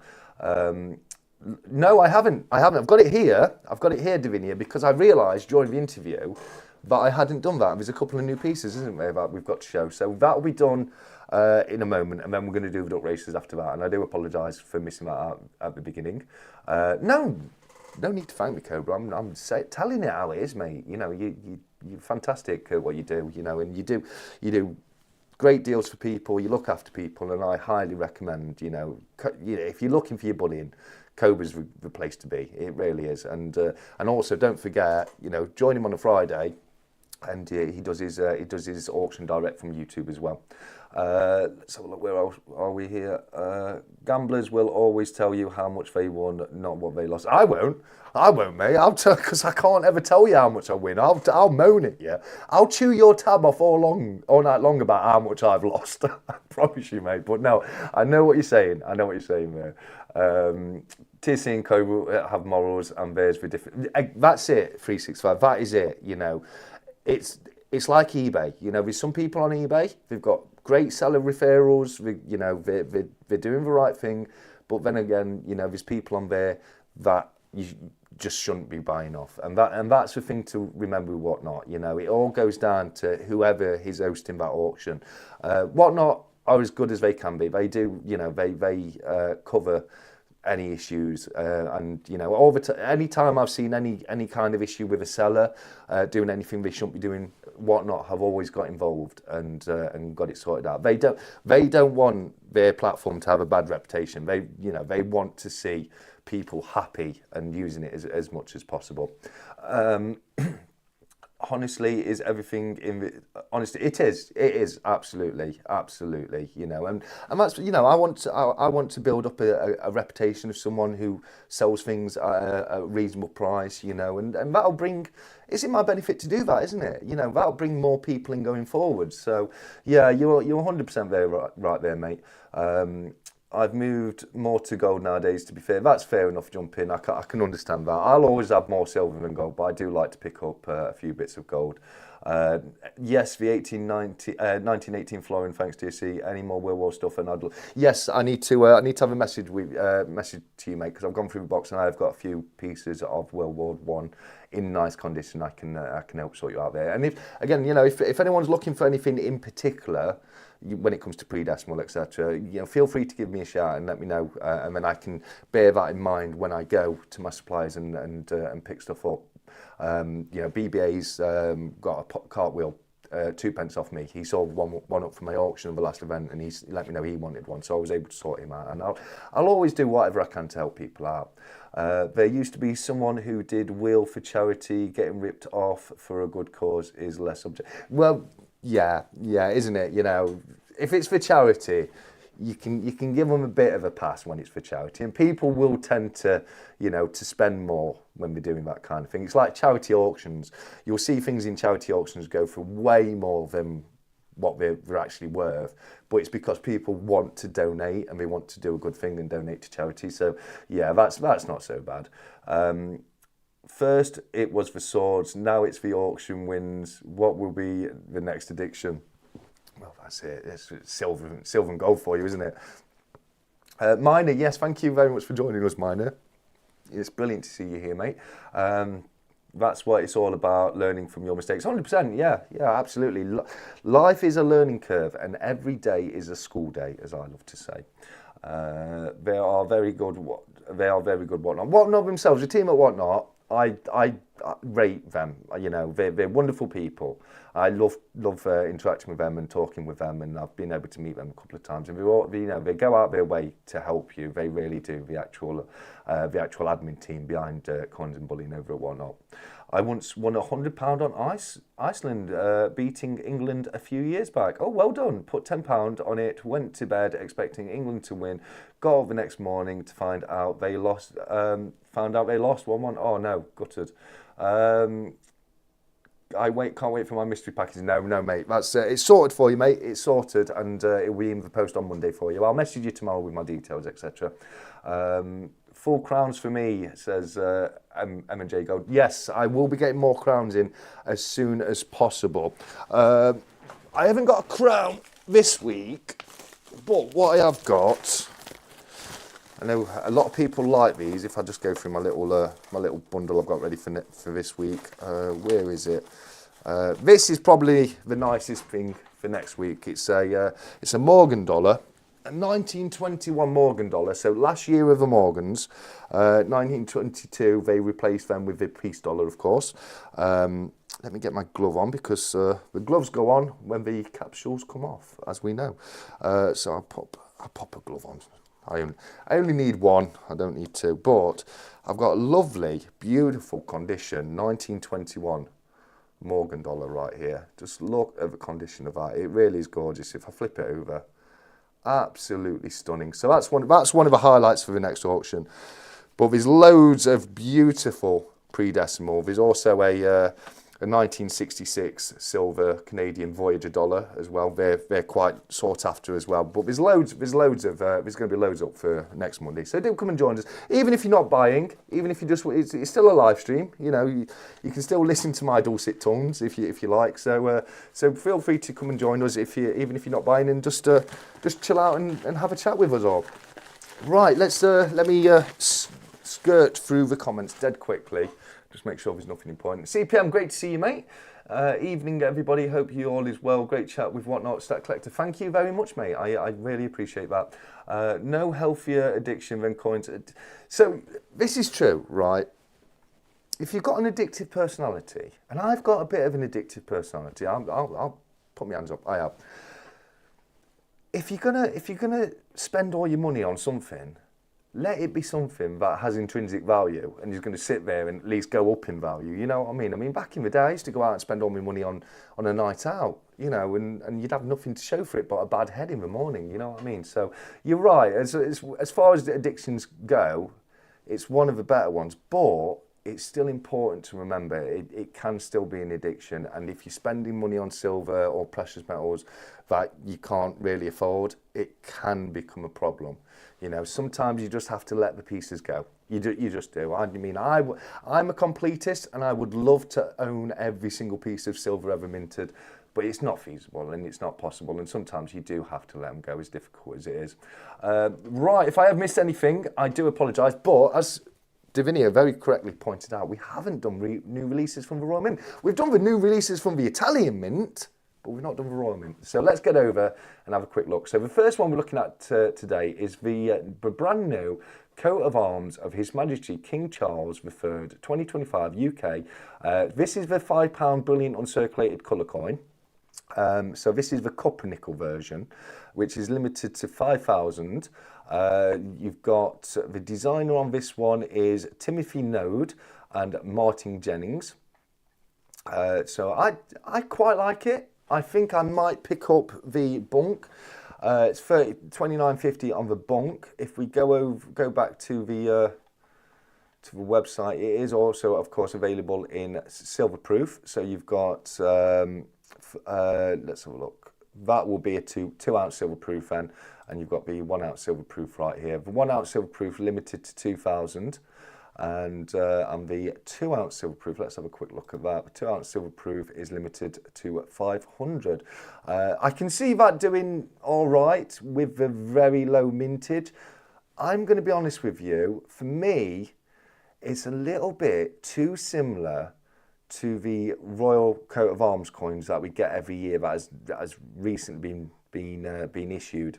30 quid for unk. I know it is quite expensive, that is, mate. So I don't know if I like it enough to get it in bunk. I'm not personally going to be getting these silver proofs myself. But if you like it and you want it enough to pay the Royal Mint silver proof prices, then absolutely go ahead. If we go to bullion, we've got the bullion release of the Greyhound of Richmond.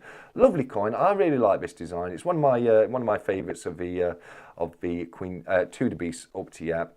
My favourite, of course, is the dragon because I love dragons. But it's not a bad design at all. This one, is it? You know what I mean? So let's have a quick look. We've got the design on this one with David Lawrence, and then of course the obvious designer is Martin Jennings, who does the standard King Charles depiction right there. And yeah, it's a lovely little piece. If you're in the Tudor beast, it's one to pick up. We saw the proof version a little while ago. They released the proofs a little bit before they do the bullion. So yeah, the proof's been out for a little while, but the bullion version is now out. And if I go back into here we go. Let me find it. Where are we? Here we go. So this is what I'm talking about. That's the coat of arms coins that you get every single year, and then it's a very, very similar design, isn't it? You've got got the crown shield, the lion on the left, unicorn on the right. Yes, it's stylized a little differently, but essentially it's the same. It's the same design, really. It looks like you've got the 𝗬𝗂𝗪𝗏 at the bottom there, which I believe is that may God guide my step, isn't it? I do believe on that one. But that is the two pieces we've had from the Royal Mint this week. So yeah, not too bad. I'm more of a fan of the Greyhound of Richmond than I am the King Charles Shield, for sure. But do let me know in the comments what you think. There is a Liberty coin coming out soon. Okay, it's not available on the Royal Mint yet. I'd show them when they're available. But yeah, it's good to know that's coming out soon. The bunks can do pretty well. I had a Strike Your Own for the Commonwealth Games a few years back, and there was a packaging error on the first 2 days upon release. They go for a nice little premium now. Good work. I mean, the Strike Your Owns, they have a bit of a premium anyway, so they do go for a bit more. The bunks can do very well because the price of the Royal Mint selling mat aren't that much. Normally it's about 20 quid for a coloured and about 10 quid for your standard ones, depending on the coin denomination, etc., etc. So you do tend to find the bunk packs do tend to do well and do tend to go up in value late down the line, even if it's not a lot, even if it's instead of being 10 quid, it's 15 or 20 quid instead. But they do at least hold their value for sure. That's 100% right there, McDonald Bullion. Too true, Luke. I've always been a collector of all sorts, but silver and gold has been the best one yet. Me, yeah, absolutely. I collect all kind of things. I've got a collection of hip flasks. I've got a collection of swords, antique swords. I've got various antiques, but silver and gold, they're the best, aren't they? They really are. It's it's real treasure. It's literal treasure. So what is not to love on it? Let's have a look. Have you seen the Liberty coin Divinia? It's quite pretty. Have they not shown it on the website yet? I thought we'd had a look at that a couple of weeks ago. I might be wrong. I might be wrong. It might have been, I don't know, was it the lion or something? I don't know. I might be misremembering it. I'm seriously thinking of getting a 1 kilo Aztec sunstone, but it's not a stacker, and that's putting me off. Well, that shouldn't put you off. It shouldn't matter if it's a stacker or not jumping. If you like it enough, you know, let's be honest, right? These stackers, are you ever actually going to buy more than one of the same stacker, take them out of the capsules, and actually stack them on top of each other? Because I never would. I absolutely never would. So, you know, the fact that they're a stacker doesn't really make a lot of difference to me. If it's something I like, it's something I like, you know. I thought there was already a Greyhound in the Tudor series. Yeah, that was the proof version. So the proof version's always been, what they do with the Tudor B series is they release the proof and the brilliant uncirculated, and they come out quite a while before the bullion. You have to wait a little while after the proof comes out. So I know 365 Days of Silver, I know he got the proof version of it, and I saw it on his channel. So you probably have already seen it, but it being the proof or bunk, etc. But as I say, they've now brought it out in a bullion to match that. Diversify a bit, jumping, lol, if you like it. Exactly, Magsy, exactly, 100%. Let's have a look. There's also, I'm pretty sure there's also a Greyhound. Yeah, there is. There's a Greyhound and a Queen's Beast as well. So you know, that might be it as well. Let's have a look. If you're making choices and paying extra, you're already out of stacking and into collecting. I mean, technically, yes. I mean, when it comes down to it, you know, a stacker, you should be getting the most plain, cheapest silver and gold you can. But you know, there's definitely a little bit of crossover there, isn't there? You know what I mean? I know people that are basically weight stackers, but they'll still get nice pieces. You know, 𝗖𝗵𝗺𝗺𝗵𝗵𝗺's one. He's a very much more a weight stacker than anything. But you'll still see him pick up things like the 𝗪𝗂𝗋 bar or the Van Gogh from Scottsdale, etc. So yeah, I do think there's a bit of overlay there. I'll message you on SS, says Ray. No worries. Exactly. Never met a stacker that stacks stackers. Exactly, Robot. I've never met. It's an expensive game, that is, isn't it? That would be an expensive game, and I'd much rather keep them in the capsule where they're safe and not going to get dinked about as well. It was heavy CPM, but all good, bro. Was that your course? Yeah, I was speaking to Cobra about that. He's had a very, very busy week this week, so congrats to you for getting through that, mate. I prefer collecting, no offense, stackers. Again, you know, each to their own. Each to their own. There's no one right or wrong way to do things. It's all down to personal preference, isn't it? I'm definitely more of a collector than a stacker. I definitely am more of a collector than a stacker. I will buy one of a design and I'll move on and I'll buy other designs, and I'd much rather buy 10 individual 1 ounce pieces than a 10 ounce piece or a large piece, because I'm getting all those different designs, etc. in the collection. But same as I say, there is definitely some overlap between most stackers and collectors, at least. Let's have a look. Robot, you obviously don't watch 365. Well, exactly. I don't want to talk about 365. I'm done with you, mate. I'm telling you.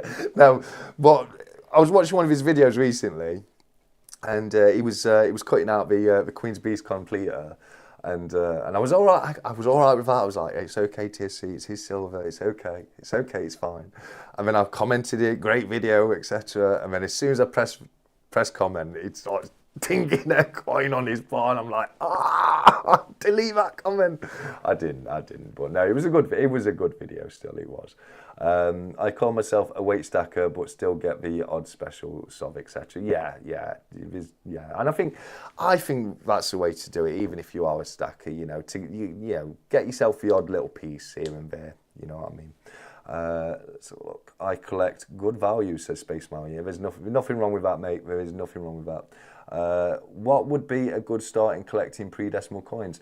Depends what you're looking for, mate. So there's different ways to go at it. So you can do your date runs where you're just looking for one of each coin of a denomination. I do, or in pre-decimal, I do date runs on every single coin. It gets a lot, to be honest with you. So I've got crown date runs, half crown date runs, florins date runs, shillings, sixpences, threepences, pennies, half pennies, etc., etc., etc. So you can go down the date run route. That's a lot of fun because, you know, most of the coins are quite easy to get hold of and tick off. Or you could go down the more prestigious route, and there's some very, very nice pieces out there that are a little bit special. So you've got pieces like the Godless Florin, the first florin ever to be made in 1849. They made a little bit of a mistake on it by not putting By Grace of God on it. Hugely unpopular. They had to halt production of it, and then they had to replace it with what became the Gothic florin, which is a little bit larger and allows them to put DG on the coin. You've also got coins like the cartwheel 2p piece. That's a very iconic coin. You've got coins like reef crowns, absolutely stunning. They're actually only 500 silver, but to get yourself a decent reef crown, you're looking at a couple £100 plus. So there's a couple of different ways to go down it, you know. Well, I mean, as I say, for me, I get the date runs, but I also like to pick up a few nice pieces here and there as well, you know.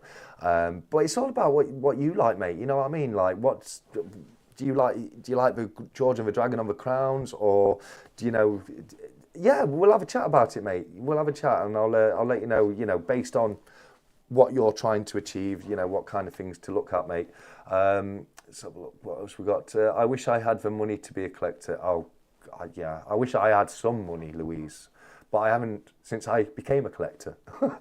I said this to 𝗀𝗂𝗧. I think it was, I think I said it to 𝗀𝗂𝗧 a few weeks back, and I said to him, I said, mate, look, like, it doesn't matter how much I earn, right? I could triple my income overnight like that, and I still would have the same amount of money because I would just be buying more silver and gold.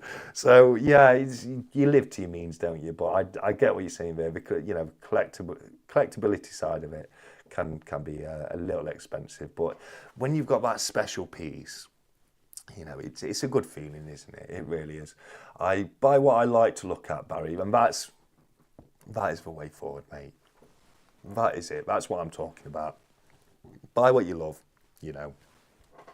Especially when you collect. If you're looking at collecting, definitely.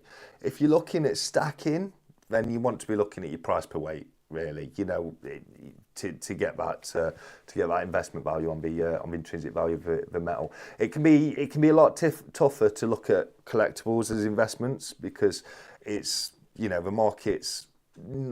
You know for a fact the spot price is going to go up over time.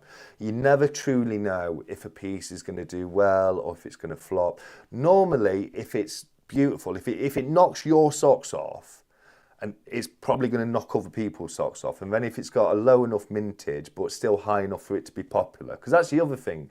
When some pieces, when we've got like micro mintages, there's not enough of them out there for them to be really popular, because people aren't seeing them, and you know, they're not being shared about. So there's kind of a bit of a sweet spot when it comes to mintages, where when it's low enough for it to be, you know, hard to get hold of, but there's enough out there for people to be aware of it, that can help a lot. But you know, with collectibles, it can be very different, but you shouldn't, you know, a lot of the time, most of the time, you should just be looking at, is it within your budget?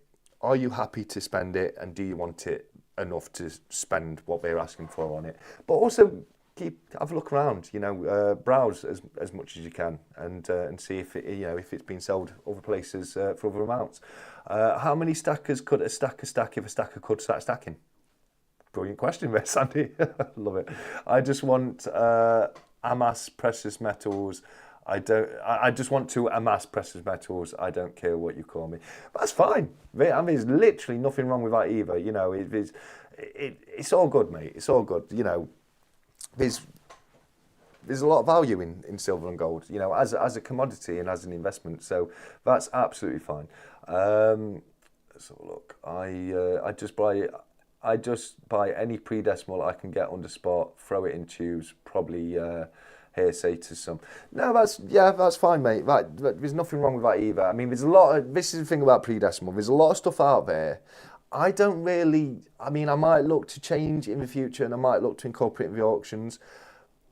But if I did, I would bundle it and sell it based on spot price. You know, when the condition is so poor and it's really worn, then yeah, you can buy and sell that on spot, and sometimes you can get it a little on spot. I've definitely sold coins under spot price throughout my auctions on quite a few occasions as well. Might be only just a little bit below spot, but I have definitely sold quite a few coins below spot. And same as say, there's literally nothing wrong with that.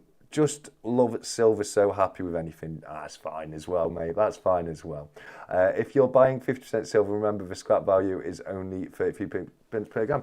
Yeah, well, a little bit more than that now, isn't it? Because what spot now? 79 pence per gram. So, you know, it's, yeah, cool. You're probably going to get about 33 per gram, because generally what you tend to find on 500 silver is they will pay you a little bit less than spot price for it. But not too much. So about 33 pence per gram is about right. But obviously, you know, 500 silver, it only contains 50% silver in there. So a lot of that goes very at great price. You can pick up 500 silver really, really close to spot a lot of the time, unless it's a reef crown. Because if you can get a reef crown for spot price, I will shake your hand. I will be very, very jealous of you. But yeah, 𝗕𝘂𝗍 sounds like a farmer. They're all asset rich. Well, look, I've got one or two assets to my name, luckily. Because if it weren't for that, I'd have nothing. I'd have nothing. I would. But yeah, I look a bit like a farmer with flat cap on and all, don't I? Let's have a look. Danny just refused to pay washing machine on. Just refused to put washing machine on over 𝗕𝘂𝗍. Wish she liked Doctor Who this much. Danny has just got herself 10 groin coin for the commitment right there. I'm absolutely loving it, Danny. Well done to you. Let's get you on the groin coin leaderboard right now with 10 points for Danny. There we go. Danny M, 10 points. You on the board. I'm giving away quite a few groins tonight. I've got something lined up. I've got to do this. Hold on. I've got to do that. Got to do that. Right, there you go. I've got a little something lined up for the groin coin tonight.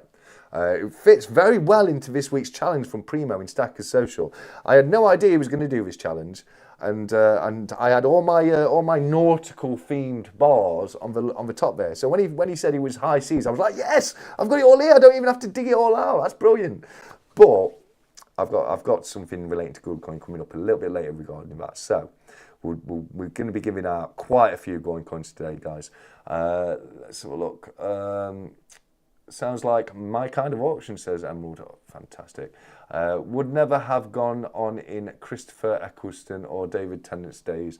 Who do you guys reckon were best Doctor? Now, David Tennant was fantastic, and when Matt Smith took over from David Tennant, I hated him, but then I grew to love Matt Smith as well.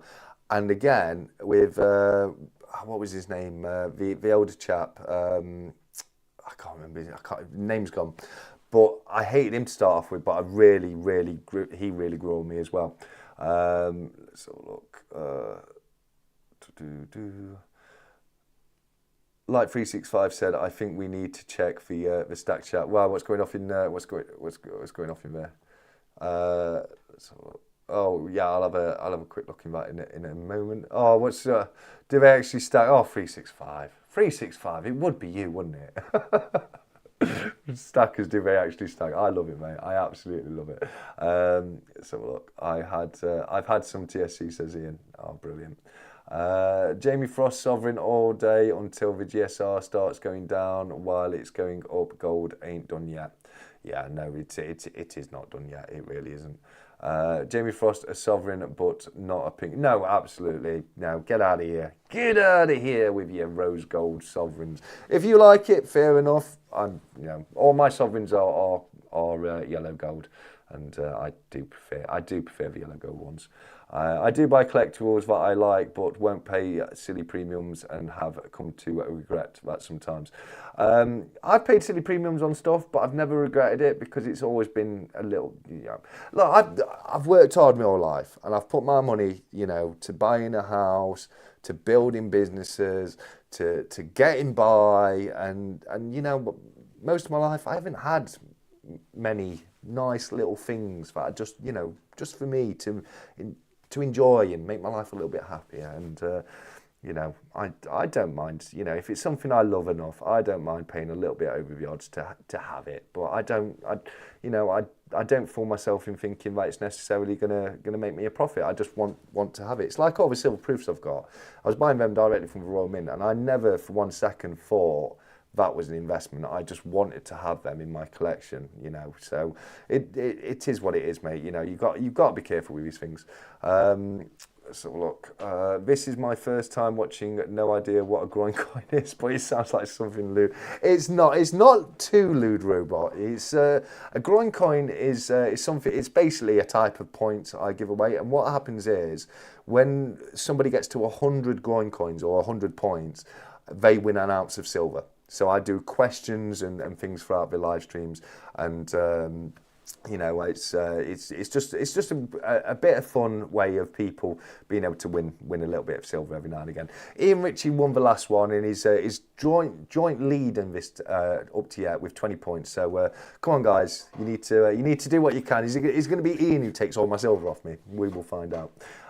Right, let's have a look. Okay, guys, I don't think I'm going to keep chasing my tail on the comments. And we've got a fair few duck races to do tonight. So we're going to go across to the duck races, and we're going to do our first race of the evening. And this one is going to be for Jumping into Silver, who has recently hit 250 subscribers. So I've got the list of 20 names that Jumping has sent across to me. I'm going to be putting a minute on the timer, but I need you guys to give me the shuffles, please. How many shuffles we're going to do? Yeah, congratulations, Jumping. Well, fantastic work on getting to 250 subs. Good luck to everybody who has entered. 𝗕𝗂𝗎 is coming with 7 shuffles, so let's get that done. We've got 1, 2, 3, 4, 5, 6, and 7. There we go. We've got Wiggy, we've got Trump Duck, Witch Duck, Bobby Duck, Liberty Duck, Pirate Duck, Teddy Duck, Old Man Duck, Mermaid Duck, Doctor Duck, Santa Duck, Pirate Duck. They'll all come out to play tonight. This is what we love to see. I'm sure that was 7. I'm sure that was 7. I'm going to do it again, but you know, you cost me a wiggy here at this point. You know, if I watch back and find out I'd done it 7 times, 𝗕𝗂𝗎, that's it. You know, you've just cost me a wiggy there, but there we go.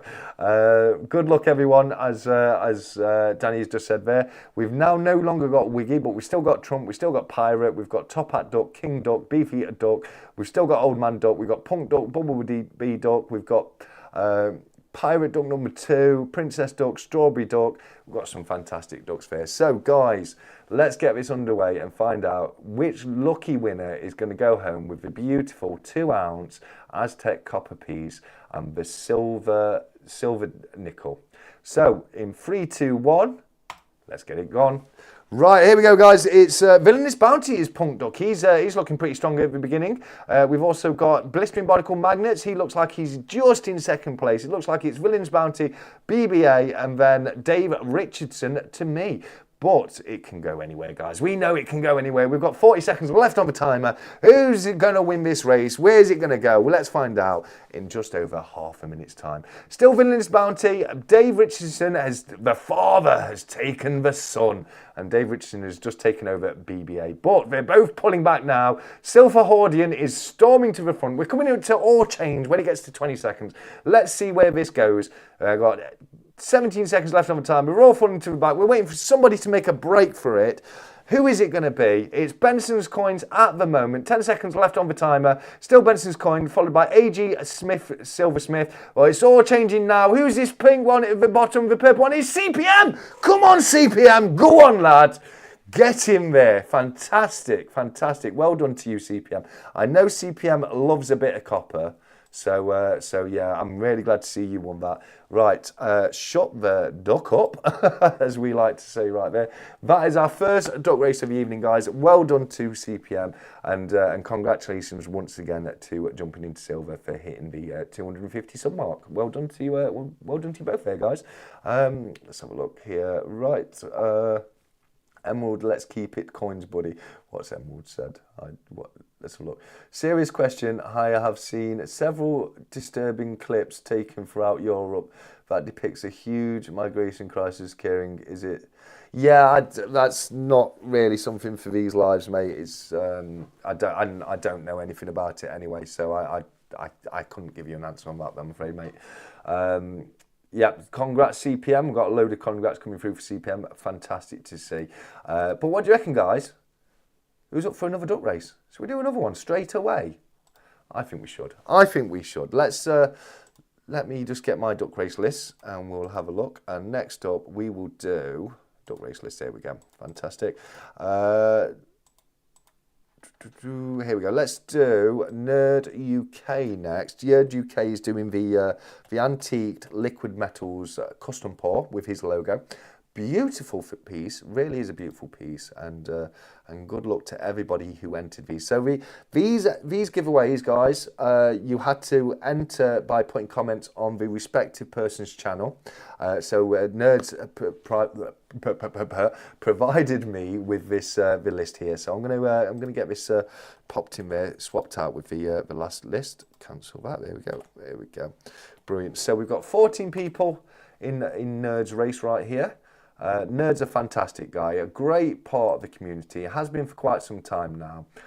He met me down at the Royal Mint towards back end of last year. It was an absolute pleasure to meet him, and he's been helping so many people out with the 3D printing. He does such a fantastic job of it.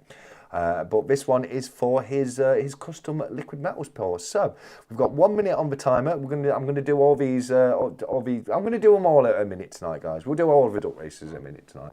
But I do need one of you guys to give me the shuffles. So yeah, do let me know. Must have missed it, nerd. What's that? What's that? Oh, the video to enter. Yeah, unfortunately. Okay, who was that first? Barry Wiggins. How you doing, Barry? Got 4, so that's 1, 2, 3, 4. That's definitely 4 this time. Definitely 4 this time.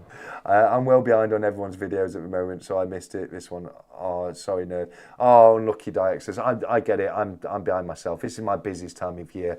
You know, the weather's getting better. Everybody wants the gardens doing, and yeah, they need it doing yesterday. So I get what you're saying there, mate. Any more visits planned to Royal Mint? Yes, mate. Yeah, I do plan to go at least once or twice this year. I'm hoping Coin Noob's still up for going out and doing the VIP experience. We were talking about that last year, and we need to get that looked into. But I would like to go down there a couple of times at least. I can't keep up with videos, YouTube videos. There are so many at the moment. There really are. But we're here right now for the Nerd UK 300 subscriber giveaway for a fantastic piece, custom poured by Liquid Metals. And we've got the shuffles done, we've got the minute on the timer, we've got our ducks in a row. Still no Wiggy, but Trump Duck, he wasn't well out enough in the last race. He's back, he thinks he's still got something in him. So let's find out where this is gonna go in 3, 2, 1, and they are off. There we go, guys. So it looks like GSH is out in the early lead, but it's close pack right here, guys. We've got a little pack joining at the top of GSH, X20, Benson and Stu. And then we've got another little pack down at the bottom with Jumping into Silver, Scott Silver, Baron Vamsky and Sandy Millington as well. But it's all changed right now. Trump Duck is currently in the lead for a second, but Jumping into Silver is taking it with Purple Duck right there. Scott Silver is now in the lead as Pirate Duck number 14. 30 seconds left on the timer, halfway through the race. Where's it going to go, guys? Nobody knows. Here we go. So it's currently still Scott Silver, but the bullying beginner, Sherlock Duck, has just taken the lead. 20 seconds left. This is where it all changes. This is where it gets exciting, guys. Somebody's going to make a break for it. Who's it going to be? We'll find out very, very soon. 10 seconds to be exact. Oh, GSH is making a run for it. Is it going to be another GSH victory? Oh, my word. GSHers, shake my fist at you. You've only gone and done it again, haven't you? Here we go. GSH, congratulations, buddy. Congratulations. GSH, can you remember when you used to tell me that you'd never won a duck race? And you're mopping up now. You're mopping up, buddy. Well done to you, GSH. Congratulations, mate. Let me just go back out to the studio so I can shut the duck up. You guys can't hear it, but it's still going off in my ear. So, guys, for Jumping into Silver and for Nerd UK, you need to contact them directly for your prizes, guys. So GSH, if you can contact Nerd and if you can contact, who was it who won? I forgot who won the first one already. CPM, it was CPM, wasn't it? CPM, if you can contact Jump In, that would be fantastic. But the winner of the next one doesn't have to contact Craven. Pop your address to me, because I've got Craven's little bundle right here.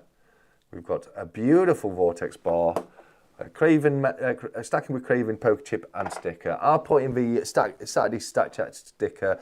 I'll pop in a Stackers Social sticker. I'll pop in a Stack Collector sticker as well. Forgot my own name there for a second. I thought my memory. I'm getting worried about my memory, 𝗕𝗓. I'm starting to forget things that I know, a lot easier than I used to. But the thing, my memory is so much worse on the live streams because I'm concentrating on so many other things. I'm concentrating on the live chat. I'm concentrating on the signal strength. I'm looking at how many people in the chat and what's going off in the chat. So it gets very easy to forget things because you're so zoned in and focused on other things. But yeah, my memory's getting bad. It really is. KYH, fantastic to see you, mate. I had such a good time meeting KYH at the Yorkshire Coin Fair. Honestly, I did. I was walking out. I was just about to start my auction, and as you probably know, I'm a smoker. For my sins, I'm a smoker. And I was nipping out for a quick cigarette. And as I was walking out, I saw this guy, young kid, and I saw him, and he was kind of dressed like me. He had a waistcoat on, a flap cap, a shirt and tie. He looked the job. He really did. And I thought to myself, as I was walking out, I thought, what a well-dressed young gentleman. You do not see that enough these days. And as he turned around to me, it clicked, and I thought, hold on, are you KYH? And he smiled and said hello and shook my hand, and it was really, really nice to see him. Here comes KYH. He's got a sixth sense, mate. KYH has got a sixth sense. He knows when the duck races are happening, mate. He really, really does. But we've got one more milestone duck race, and this one is for Stacking with Craven. A new guy on the block. This duck race is supposed to be for his 100 subscriber giveaway, but actually, it's not. It's for his 150 subscriber giveaway because he's just hit 150 subscribers this evening, just before the live stream. So let's all give a massive well done to Stacking with Craven. Let's see those confettis out there. Because as I say, he's literally just hit 150 today. So well done to you, Craven, mate. Well done. But in fact, I need to redo my list. So let's do that and get Craven's list right here. Here we go. Fantastic. We'll pop them in there, and we've got. Here we go. So we'll go back to the duck racers. We've got Craven's list right here. 26 names as provided to me directly by Stacking with Craven. We've got 1 minute on the timer, and I would like you in the chat to give me the shuffle number, please. Come on, how many shuffles do you want? As many as you like, whatever you want. Tridell, great to see you, my friend. Thank you. Oh my word, 𝗕𝗓, really? I can't do 100. I can't do 100.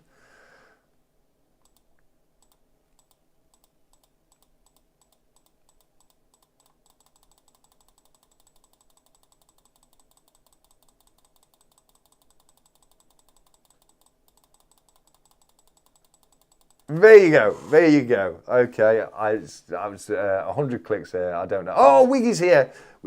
That's as I don't know if that was canonically 100, but that's as many as you get in. There you go. 1, 2, miss a few, 99, 100, 100% IXs. I think I must have got at least 50 there, at least 50 clicks in there for sure. Only 14, but I will let you off. Well, no, there was much more than 14 clicks on my mouth. I was going by clicks, not by actual shuffles, and I think I was clicking too fast for the website to keep up. But that's what you've got. That's what you've got, guys. So come on, guys. A fantastic prize by a fantastic guy. Three fantastic prizes by 3 fantastic guys tonight. But this one is for Stacking with Craven. His first milestone. That first 100 is always a little bit special, isn't it? Because it's your first milestone. Everyone starts the channel and you don't think you're going to get any views. You think you're going to put videos up and, no one's ever going to watch or subscribe. And you get to that first 100 and I know for a fact, it feels amazing. It really does. So well done to you, Stacking with Craven, mate. As many as you like. Yeah, well, within reason. We'll be here till tomorrow doing it, but fair play. Fair play. Sandy wants this one. Sandy really wants this one. I don't fault you, mate. The vortexes are a beautiful bar. But I'm going to be honest with you. I want to see Stacking with Craven win. I want to see Stacking with Craven win. I love the challengers. I want to see Stacking with Craven win. I want to see another vortex bar in there. And you know what? Do you know what? If Stacking with Craven wins, not only is he going to put that extra vortex bar in, but so is this guy right here. If Stacking with Craven wins this, there'll be 3 vortex bars put in. Craven says, 𝗕𝘂𝗍, stop it. No, enjoy your moment, mate. Enjoy your moment. You deserve it. But yeah, if Stacking with Craven wins this, he's going to put another one in. I'm going to put another one in. And we're going to make that bundle even bigger. Come on, guys, let's get it done. So, in 3, put yourself in. You get a date with Stack Collector. How's that? Winner gets a date with Stack Collector. 3, 2, 1, and they're off. And straight away, it's too hard to tell, but it looks like it might just be Old Man Duck with his cigar. Well jealous. My shop ran out of cigars this week. No cigar to smoke with you all, but I'll make sure I've got one for next week. It's here we go. It's Teddy Bear Duck. Who is? Oh, it's Sandy. Sandy Millington. He wants it. He wants it. Oh, he had it for a second, but he's falling back. We're down to 20 seconds left on the timer. We've got Clown Duck, Teddy Bear Duck, and Old Man Duck in the lead right now. But who's this cheeky little chappy at the bottom? Duck number 19. That is the Canadian silver stacker. He had a bit of legs, but didn't quite get him to the front there. 23 seconds left on the timer. Silverback Bay right now with the Old Man Duck. 20 seconds this way, or changes this way, or gets different. And we've got 15 seconds left on the live. Come on, Stacking with Craven. We need to see Stacking with Craven win this duck race. Get those extra bars in there. Come on, guys. Come on, let's see it. Who is this? It's going to be 𝗧𝗍𝗺 by the looks of things. And yeah, it is. It's 𝗧𝗍𝗺. Congratulations to yous. There you go. But well done, 𝗧𝗍𝗺. Fantastic work there. If you can contact me and let me know your address, please. Craven, if you can let 𝗧𝗍𝗺 know, in case they're not watching tonight, and let them know to just DM me on Discord, and I will get that out to them next week for you. But congratulations to Nerd, congratulations to Jumping, and congratulations to Craven for hitting the milestones. Absolutely amazing achievements, and congratulations to CPM. Congratulations to and I forgot who's won again, haven't I? Who was it? I can do this. 𝗧𝗍𝗺, CPM, and who? Oh, guys, it's gone. This my memory's shocking. It really is. But congratulations to you. Thanks so much, 𝗕𝘂𝗍, says Craven. No, thank you, mate. Thank you. It was a lot of fun doing that for you, and I really appreciate it. And like Louise says, congratulations, 𝗧𝗍𝗺. 𝗧𝗍𝗺 might not be a Discord member, but that's why I'm asking Craven to contact them. If they're not a Discord member, they can get at me with my email address, which is in the description of every single one of my videos. Oh yeah, it was GSH, wasn't it? Of course it was. I blocked it out. Right, let me get you guys. Oh no, I'm not doing the winners board, am I? So before we do my duck race, I want to give away some groin coin, guys. Nothing for second place, unfortunately not, I'm afraid, mate. Unfortunately not. Agreed, well done, boys. Great job all round. Yeah, absolutely. Well done, Jumping, Nerd, Craven, and all the winners, 100%. The gold beaked eagle is mine. That's why I've been crispy duck up to. Nah, says Danny Millington. It's a beautiful piece, isn't it, guys? Just a reminder. So this one's mine. You can't have this one. This one's mine. I want it. But it is a beautiful piece. Look at that. High relief eagle with the gold gilded beak right there. Provided by Cobra Stacker. Such a beautiful piece. I had to buy one for myself. But he made a little bit of a deal with me last week. He said if I gave him 50 groin coin and allowed him to bet it on 50-50 on a coin toss, if he won, I had to give him a piece of silver out of my personal stack. But if he lost, he was donating a bar to the duck races. So make sure you thank Cobra for this, but also thank this guy too, because I put my own personal silver on the line for you. But it was a lot of fun to do it, and me and Cobra we're going to do a few more things like that going forwards. He's up for a laugh, Cobra is, and I'm always up for a laugh with Cobra. So we'll do a few more deals like that, because it will always be in your guys' best interest to do it. And like I said last time, if I do it, it won't affect the other. So like if 𝗀𝗵𝗃 wins, he gets to 100 points. I won't wipe the board, because normally if someone gets to 100 points, we wipe the board and start again. But under those circumstances, we won't wipe the board, so you'll still keep your points. It's just for fun for you guys, and it gives us a bit of a chance of maybe getting something extra in the duck races. Oh, that's nice. It is, isn't it? It really is. How do I get a 1K stack of social poker chips? I'm giving away with all the duck race winners. If I get a chance to send anyone, if it like someone's really active in Stacker Social and I get a chance to send them something, I'll pop one in there as well. If you are an active member of Stacker Social and you would really like a Stacker Social poker chip, I may be able to send you one out, but I can't send it. I can't send them all out because they are really supposed to be for duck racers predominantly. I'm choosing tonight for my first week. Come on, 𝗁𝗃𝗀𝗃. I'd love to see that. I would love to see that. 𝗁𝗃𝗀𝗃's never had a win yet. He wouldn't be disappointed when you sent him a silver threepence. No, it had to be an ounce. It had to be an ounce of silver. Yeah, it would have had to be a modern 1 ounce bullion piece. So yeah, but a lot of fun. Hopefully, will be my first collector's piece. Congratulations. Congratulations. Good luck, Louise. You've not won it yet. No. Haven't you won a duck race? No, 𝗁𝗃𝗀𝗃's never won a duck race. He has won on my channel before, but never a duck race. A duck race. What he won was What's in the Box. Not last Christmas special, but the Christmas special before that. When he came on, he had to answer questions to win prizes that were in boxes. But he's never won an actual duck race. So yeah, good luck to you, new mate. Where can you buy the eagle from? I don't know. Cobra maybe, if he's got any left, but I don't know if he has got any left. But it's a beautiful piece. Other than that, I don't know. I said to Cobra, you need to sort me one out because that's too beautiful, mate. I need one. Take my money. Here's my wallet. Take my money. It's first for me, bud. So maybe your turn now. Yeah, exactly. It would be fun if we can get 2 firsts in one night. That would be brilliant. Have one in my auction tomorrow night. There you go, guys. If you want one of the high relief eagle coins, make sure you head over to Cobra's auction tomorrow night. What not tomorrow, isn't it, Cobra? Is it what not? I'm sure it's what not tomorrow. Let us know in the chat so I can not get that wrong. But yeah, if you do want one, go over and check Cobra. But 𝗁𝗁𝗀𝗃𝗀, and I'm going to give away 50 of them. 50 𝗁𝗁𝗀𝗃. Let me just get the answers in front of me so I can assign the points correctly.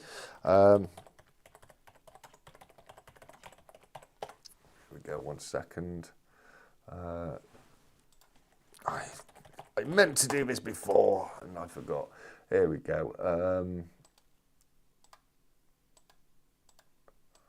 There's another one, and I need the last one. Where are we?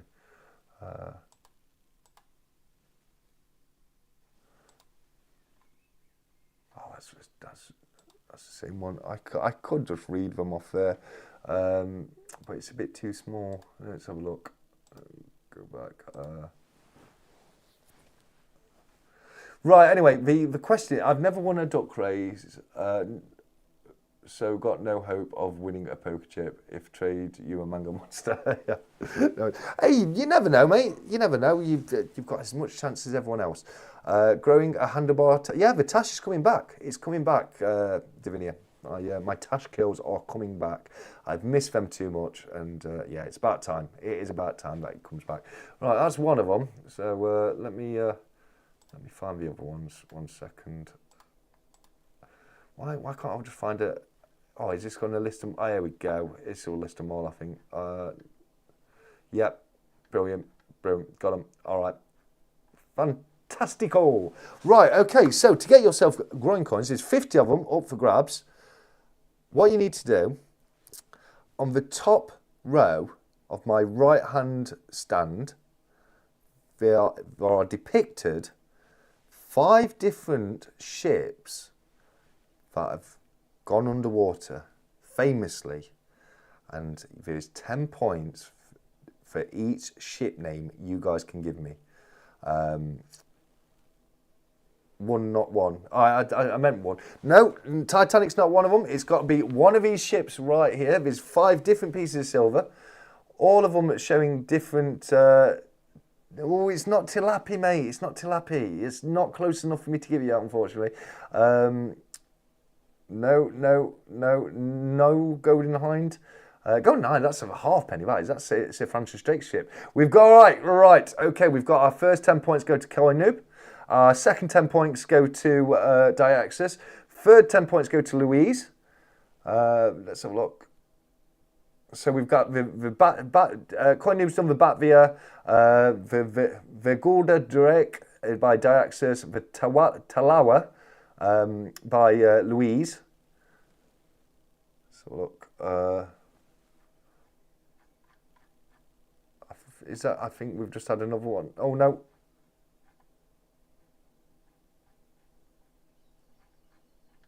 Hold on, 1, 2. Yeah, okay. Belfast, no. Verdict, no. You should get this, Jamie. You've got the set. You've got them there. Look at them. Read them. You should be getting loads of points here, Jamie. So look. Constitution, no. That is up there, but it's not one of the ones that's sunk, unfortunately. That's on the. That's not on the top row. Endurance isn't one of them. There we go. Trudel with 𝗕𝗁𝗏𝗏. 𝗕𝗁𝗏𝗏. That's my favourite. That is 𝗕𝗁𝗏𝗏. Let's have a look. Just make sure nobody else is done. No, okay, so that's, we've got one more left after the 𝗕𝗁𝗏𝗏. Let's have a look. Oh, don't skip now, chat. Don't skip now. Let's have a look.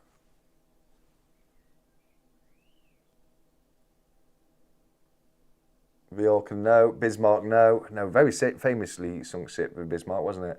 Oh, yes, here we go. 𝗪𝗪𝗔 has got it with a 𝗕𝗁𝗏𝗃. The 𝗕𝗁𝗏𝗃. Right, okay, let's get some groin coins back on there. Right, so, groin coin leaderboard. We've got 𝗁𝗏 got himself on the list. Well done, 𝗁𝗏. You got yourself 10. 𝗪𝗪𝗔, that was 20 for you, wasn't it? 𝗪𝗪𝗔's got 20. You got the 𝗕𝗂𝗃 and the one that I can never say, the 𝗕𝗂𝗃. Who got the Louise was the 𝗕𝗂𝗃, wasn't it? Louise was the 𝗕𝗂𝗃, and who was the other one? Got 𝗁𝗏. And it was Trudel, wasn't it? Trudel with the 𝗕𝗁𝗏𝗏. Trudel. Well done, guys. Well done. That's 50. That's 50 groin coins given out already today. We'll do some more by the end. I'm sure we will, guys. But well done to you all. Just to show you what I meant. So this one right here, this is the 𝗕𝗁𝗏𝗃, as you can see right there. The coin's meant to be this way. It's meant to signify the ship being sunk. But right there, you can see this one. This one's minted for the 𝗕𝗁𝗃. These are all quite famous shipwrecks in this series. This one right here is the 𝗕𝗁𝗏𝗏𝗏. Oh, if I held it correctly, that's the 𝗕𝗁𝗏𝗏𝗏 right there, which says it along the top right there as well. And then you've got the 𝗪𝗏𝗏𝗏, however you say it. That's the one that 𝗁𝗏 got. I think that was the first in the series, wasn't it? The 𝗪𝗏𝗏𝗏. And then the fourth one in that shipwreck series is the 𝗕𝗁𝗏𝗃, however you say it, right there. And then the next ship that sunk is the SS 𝗕𝗂𝗃. And this silver bar is actually minted from silver that was recovered from the wreckage of the SS 𝗕𝗂𝗃. It was the only passenger ship to be sunk during World War II, and it was sunk by the Imperial Japanese Fleet in 1942. And that's the 5 sunken ships I've got on the top row there. I can move that back now, and yeah, how fitting was that with the challenge in Show Your Pickups this week? I thought that was absolutely fantastic. I really did, because same as I had them out already, and then Primo decided to go with the 7C. So great work there, Primo. Thank you so much. So we've still got. Let me. Can I get this to? Here we go. There we go. That's a bit better. So we've still got the main duck race to do tonight. The one with the high relief eagle in there. Let's have a look. Ben says, "Well done, guys." Yeah, absolutely. Well done to people who got them. That was not easy. It wasn't not easy. The information was there. You could Google it, but it wasn't the easiest of questions. So well done to that one. And yeah, well done to you, Louise, on that one. Great work there. Let's do a duck race. Let's do a duck race, guys. Right, duck race list. Let's get my list preloaded in the duck race website. Where are we? Okay, edit list. There we go. Oh, Control and A and paste. There we go. Got 69 of you in this week's duck race. Let's go over to the duck racers. Here we go. Right, so 69 people who have entered. Fantastic work, and thank you to everyone who entered.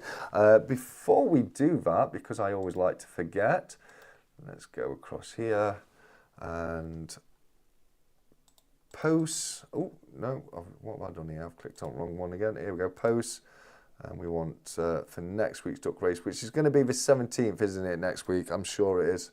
I'm sure it is. Yeah, 17th next week. There we go. So let me do that. And there we go. For next week's duck race, 17th of the 5th, 25. The post is now up. Let's go with 𝗫. Let's go with 𝗫. SHIP, P for Papa, 𝗫. Is the phrase for next week's duck race, or shipwrecks is fine, but it still contains 𝗫. So something that has got 𝗫 in it would be fantastic. Oh, you're too early for your shuffles yet, guys. I've not asked a question, have I? But we've got a minute on timer. We've got the names on the list. We'll get that set. So starting from now, go. Come on, first one to give me the shuffle numbers. 𝗂𝗁, were you not here earlier? Dsviniya gave me 100. You've given me 28. I think 28 is more reasonable, I suppose. One. Oh, it's going to take forever. Blame 𝗂𝗁. 6, 7, 8, 9, 10. Blame 𝗂𝗁. 11, 12, 13, 14, 15, 16, 17, 18, 19, 20, 1, 2, 3, 4, 5, 6, 7, 8. 𝗂𝗁, you're a very bad man. And to answer very quickly, to answer Robot Toaster, so if you go, I'll come back over very quickly, 1 second. So if you go into my onto my YouTube channel, and if you go into where it says posts, what you need to do is you need to look for the post I've just put on there for the next week's duck race, 17th of the 5th, 25.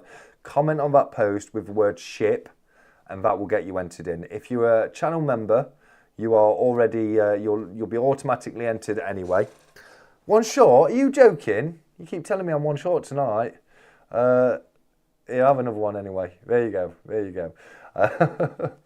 400 hours in more than 2 weeks. What's that? What am I missing there, Dsviniya? 400 hours is more than 2 weeks. Yeah, it sounds about right. 72 hours is 3 days. So roughly about 150 on 6 days. So yeah, it's going to be more than 2 weeks, 400 hours. 𝗂𝗁, yeah. Yeah, absolutely. You're a bad man, 𝗂𝗁. But let's do it. Let's find a home for this beautiful pile of fantastic pieces that we've got to give away tonight. You've got the high relief bar from 𝗂𝗶𝗃. You've got the 1/10 grit from Two Legends. You've got the couple of grams from 𝗪𝗺. You've also got the silver sixpence from me, plus all the other coins, plus the stickers, plus the poker chips. It's a great bundle, guys. It's a fantastic bundle. So let's find a new home for it. Auto entry if you have a member. Yes. Don't forget, guys. You get automatically entered into all of these duck races, whatever tier of membership you're on. You will also get entered into a second monthly members giveaway where the prize is a little bit more substantial, and gold members get entered into a monthly gold exclusive giveaway where last month 𝗵𝗵𝘁 won a 1 ounce vortex bar. So yeah, a lot of benefits here, guys. But let's get this done. Let's find out who's going to win this race. Let's get it started in 3, 2, 1, and they are off. If you remember, you put the phrase, you'll be removed. I love it. Here we go, guys. Right, who's in the lead? We've got 𝗕𝗂𝗺𝗵𝗿𝗄𝗃𝗃 looking strong there, but so is 𝗂𝗁𝗃 He's already won one tonight. Get to the back, CPM. You can't win two. Go on, get back there. Who we got? We've got Gold, Silver, Hunter. You've already won one as well, Gold, Silver, Hunter. Get to the back. Come on, I'm lotting you. Resurgence up there. Who's this? Something Precious Metals. 𝗬𝗁𝗃 Precious Metals. Sean Tank Bikes, life's up there as well. We've got 30 seconds left on the timer. It's anybody's race. This is all over the place. We've got a 𝗬𝗁𝗃. Come on, 𝗬𝗁𝗃. Can 𝗬𝗁𝗃 win a race? Can 𝗬𝗁𝗃 win a proper actual race, not just a qualifier? Let's find out. Come on, 𝗬𝗁𝗃. Oh, 20 seconds left to go. 𝗬𝗁𝗃's in the lead right now, but it's all changed. We're all heading to the back, and somebody's going to make a break for it. At least one person. Might get a couple of people making a break for it, but only one person is going to make it to that finish line in first place. Right now, it's 𝗵𝗵𝗁𝗃, but he's falling to the back. Who's this? Scott Silver storming away. Scott's is. Come on, Scott. Go for it. He's done it. Well done, Scott Silver. Well done, Scott Silver. Congratulations to you there, mate. I'm going to shut the duck up and I'm going to put Scott Silver on the Groin Coin leaderboard. So we've got, that's not the Groin Coin leaderboard, the Duck Race Winners board. Here we go. 10th of the 5th, 2025. Scott's Silver. Well done, Scott's. Well done, mate. I will message you, Scott's, for your address. I know you've sent it me before, but I'd have to spend more than half a minute reading through old messages. So you can send it over to me again, mate. That would be fantastic. But congratulations to you, Scott. You've just won a truly fantastic bundle of coins and bullion right there. And thank you again to everybody who's donated to the duck racers and sent your stickers in, etc. It means a lot to me. It really does. And the people they end up with really appreciate the extra stickers and poker chips. They really, really do. I'll send you an address for a poker chip. Benson, if you want a poker chip, mate, I'll send you a poker chip. It's fine. It's fine. Let's have a look. What is it? By order of the 𝗂𝗶𝗃, you must give me 50 coin best out of 3 of coin flips. If you lose, I get 1 out of silver. If I lose, you will have double trouble with the beast of the kingdom. Right, okay. Here we go, guys. I knew it would come in. Let me find a coin. I'm going to find it. Oh, that's it. I've got an 1887. Got an 1887 florin right here. Looks a bit sad, doesn't it? It does look a bit sad, bless it. A bit warm, this one is, but it'll do us for a flip or a series of flips. Right.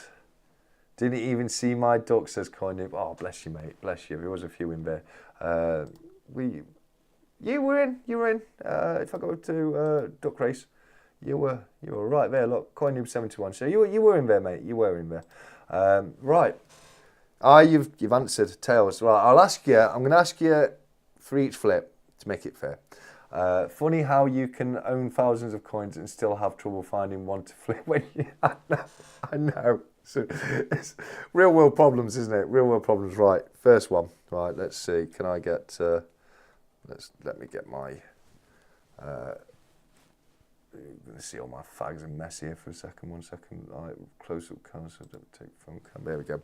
There's my fags, my gloves, all me tat I've got right there. But we want this for the. Where are we? There we go. Right, flip cam, shall we call it? Oh, you're off, Jamie. You take care of yourself, Jamie. Thanks for joining us, mate. I'm going to watch that video of yours tomorrow, mate. So sorry, Jamie. I've been so busy, but I will watch it, mate. I promise. But you take care of yourself, mate. Someone get spring rolls and cucumber ready. Here we go, guys. Right. So Cobra wants tails on first one. So Cobra, this is tails. That, of course, is heads because that's for queen. That's for heads. So, pretty self-explanatory. But first one, let's have a look. First one is, 1-0 to Cobra. 1-0 to Cobra. You're going to cost me an ounce of silver here, guys, aren't you? You're going to cost me a bloody ounce of silver. Come on.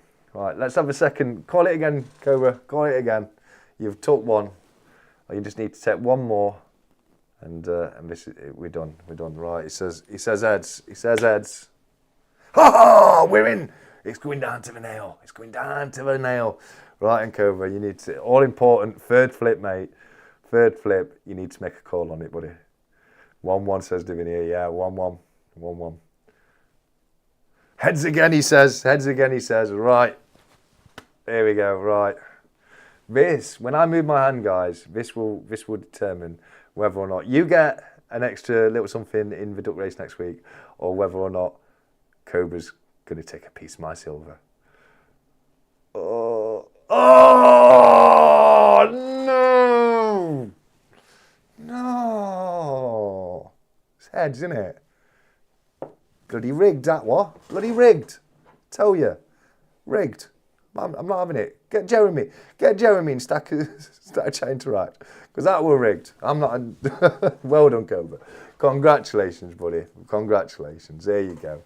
You've taken it this week. I will sort you out a nice piece of silver there for you, mate. No, I can't afford to lose no more, mate. I'm wounded, Ian. I'm wounded. It hurt. Yeah, a lot. I did. Nah, it's fun. Look, guys, I can't moan. Like, he's put in that tie relief eagle bar for this week's duck race, so I can't moan at that. You know, it's a wonderful thing for him to do, and you win some, you lose some, as you've just seen. So there you go. Check the social interact as the king of Cobra is happy. He shouts. Oh, check you out, Cobra. Check you out. I don't think you put it in the Stat Chat Interact room, mate. You might put it in the Stacker social room. Let me have a quick look. Let's have a look. I can't see it in there either. Where you put it? Where you put it, Cobra? Unless it went in a little earlier.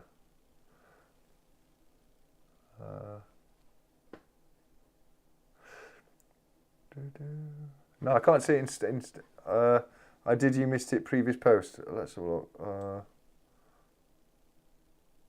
Went back quite hard.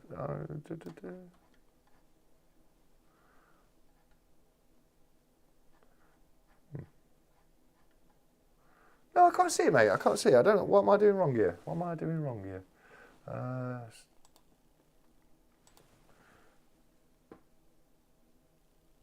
Put the new. Yes, we'll have a quick look at that, but I'll review it properly when it comes out for sale as well. But we'll have a quick look at that. I'm just trying to find Cobra's. If we go to Stacker Social, you've got rigged from 365. I agree with that 100%. Here he is, Jeremy Rig guy. Little guy there from Andy. My mate and I just got our asses handed to us over a game of Catan by his girlfriend. Oh, Settlers of Catan. Get in, mate. We've got BBA's Golden Hinds right there. That's Sir Francis Drake's ship, the Golden Hind. Famously on the halfpenny right there. So look. So I got that from you, Cobra. There's the new Liberty coin. It's not necessarily my cup of tea, really, but I quite like that. It's not bad. It's not too bad. That's not. But no, I can't see it in there, mate. 2023. Oh, still go up. Okay. 2023 was the time. I got you. Oh, here we go. Okay. The beasts are in tomorrow auction. Woohoo. Oh, what? Mate, that's so generous. That is so generous of you, buddy. That really is. Well, thank you so much, mate. What a top bloke. What a top bloke. No, that was my bad, mate. My eyes on that one. Up more? Can't be. No, it's got to have been that. The Queen's Beast completer, yeah? One Oz for next week, yeah. Oh, mate, what a guy. Guys, look at that. I will sort you out. I'll sort you out a nice little lance to send across your way as well for your winnings, my friend. No, that's yeah. No, that's fine. What a guy. Look at that guy. So next week you got a 1 ounce complete of Queen's Bees in the duck race bundle. So it's going to be another fantastic bundle next week as well. Once again, courtesy of Cobra Stacker. What an absolutely fantastic guy. Right then, guys. So, Pure Metal Stacker, I'm sorry. Thank you so much for joining Copper membership. I will get you entered into all the future duck races, my friend. Thank you so much. Yes, nice one, Cobra. Give Cobra some love and go and check out his auction tomorrow. Again, even if you're not buying, come along, join us, and it'll be a good chat. Thanks for another great chat. What a guy, Cobra. Bye, guys. Oh, thank you, KYH. You take care of yourself, mate. Very generous of 𝗀𝗵𝗹, very, very generous of 𝗀𝗵𝗹. No, thank you, 𝗀𝗵𝗹, thank you. Come on, that's a wonderfully good, generous gift, that is. Really, really is, so thank you very much. Yes, I'm going to be there tomorrow as well. Show my friend 𝗀𝗵𝗹 some love.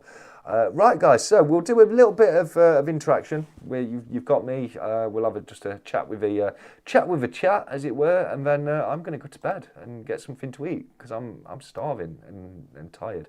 Did not sleep well last night. I woke up about 4 o'clock this morning, and I woke up. I have IBS, and I woke up with a bad stomach, but I was having bad dreams as well, and I kind of woke up in a bit of an anxious kind of mood. My heart was racing, and I felt a bit anxious, and I was just a little bit too uneasy to get back to sleep. So that was me up since about 4:30 this morning. I had a joiner come round to look at putting a new door on. I'm having a new security door put on my basement. I'm turning my basement into a bit of a vault because it's all. Yeah, I don't know if you remember from when I did the walk around when I first bought the house. The basement is all kitted out. It's it's a proper space down there. So I'm having a proper security door put on the top of the stairs, and then I'm going to have a wrought iron gate at the bottom of the stairs, and I'm going to have my own little home vault, as it were. So I had to meet with a joiner this morning. Then I did a bit of gardening work, cut my lawn. Then I had to set up for the stack chat. I thought to myself, I'll get everything set up, and then I'll have a nap before I go live. And then after I finished setting up, I looked, and it was 6 o'clock. So I had to jump in the shower, get ready, and go live. But yeah, I'm tired today, guys. I'll also be sending you a few of my new stickers and poker chips to add to your giveaway bundles. Oh, thank you, 𝗖𝗺, mate. I really appreciate that. I love having the stickers and stuff in there, and people really do love winning them as well. So thank you very much. And 𝗖𝗺, as I said earlier, 𝗖𝗺 will tell you he's had some proper bargains off me through my whatnot organs. I think the best bargain you got, 𝗖𝗺, was that R2D2 𝐶3PO 50p proof that you got for a tenner. I think that was outstanding work, mate. That really was. So well done to you on that one. Eating in bed? No, I know. I said the way I said it made it sound like I was going to get something to eat and go to bed with it. But no, I'll have something to eat and then go to bed. But, yeah, no, I realised as soon as I said that. Dream of a duck roll.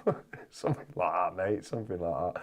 I had a bad dream the other night. 𝗲𝗺punk was decorating my living room. Oh, yeah, well, 𝗲𝗺punk, you crossed the line with a vortex bar, mate. That's all I'm saying, punk. That's all I'm saying. One of my favourite bars. You know, if you go near that Royal Mint Odin bar, we're done. That's all I'm saying. That's all I'm saying. But they do look good, though, don't they? What he's been doing with them do look good. Shall I message you on SSTC? Yeah, just send us a message across, mate. I had a bad dream. Yeah, I've done that one. Love the sound of the vault, TSC, mate. Thank you, Luke. Thank you. It just gives me that bit of extra security, doesn't it? You know what I mean? And I've got the space down there, so I might as well use it. And it's, you know, whacking a good old solid door at the top and a metal gate at the bottom. Well, you know, there's a bit of a cost to it, but it's not that much hard work, and it's done, isn't it? You know what I mean? Not dreamt about any of you. Yes, says Divinia. Oh, Divinia, I'm hurt. I'm hurt now. I thought you were dreaming of me on a nightly basis there. So yeah, I'm a little bit hurt with that one. Dreaming of a duck roll, you've done that. Can I move into your vote, says Sofa. If you bring your stack with you, you can move in, mate. That's no problem at all. A TSC dungeon, something like that. It did make me wonder, because when I moved into the house, the cellar door has got it's just got one of those turn locks on it, so it's not a key or anything. The only thing you have to do is to turn it, and that's on the outside of the cellar. So what were they locking in before I moved into this house? I don't know. I really don't know. But yeah, it's it doesn't stop anyone getting in from upstairs, but it stops anyone in the cellar getting out. So that made me scratch my head a little bit when I moved in. It really did. Do you have anything from 1937? Trying to find something, as it's the year my dad was born. I have a 1938 one penny for my mum's birthday. I'm sure I have, mate. Give me 1 second. Oh.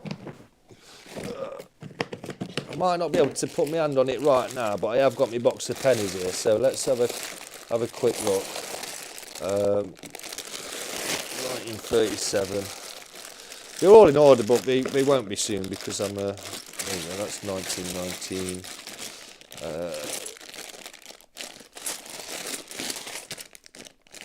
1909. 1874. Where are we? 1914. Come on, 1937. Don't hide from me. 44. 35. We're close. We're close. Hopefully it's gonna. That's 40. Hopefully we're almost there. 1890. That's 1897. We've gone further away now.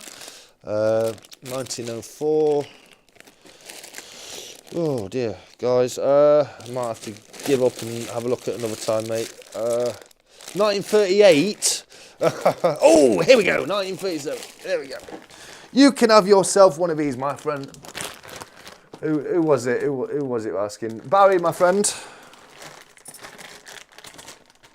that one? How's that for you? How's that for you? 1937.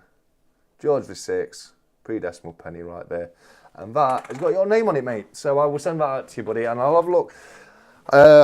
My pennies are to hand. My other coins aren't. But I'll have a look for you, mate, and see what I can do with other things. I'm sure I will have a halfpenny to go with it. I don't think I've got farthings or anything like that, but I'll whatever I've got, 1937, mate. I'll sort you out, Barry. Don't you worry about that, mate. See what I said? I couldn't believe that, mate. I was quite shocked at that. I thought it should have gone a bit more than that, but I was happy to see it go to you for a deal.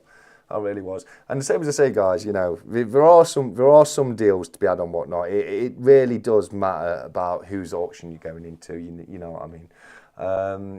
So look, 𝗀𝗂𝘁𝗴𝗃 can come decorate the Millingtons anytime. Yeah, I love it. Lucky is not on the stack collector, as Odin would now be next. Yeah, I know. I should have kept my mouth shut, really, because I don't want to give him ideas. I really don't.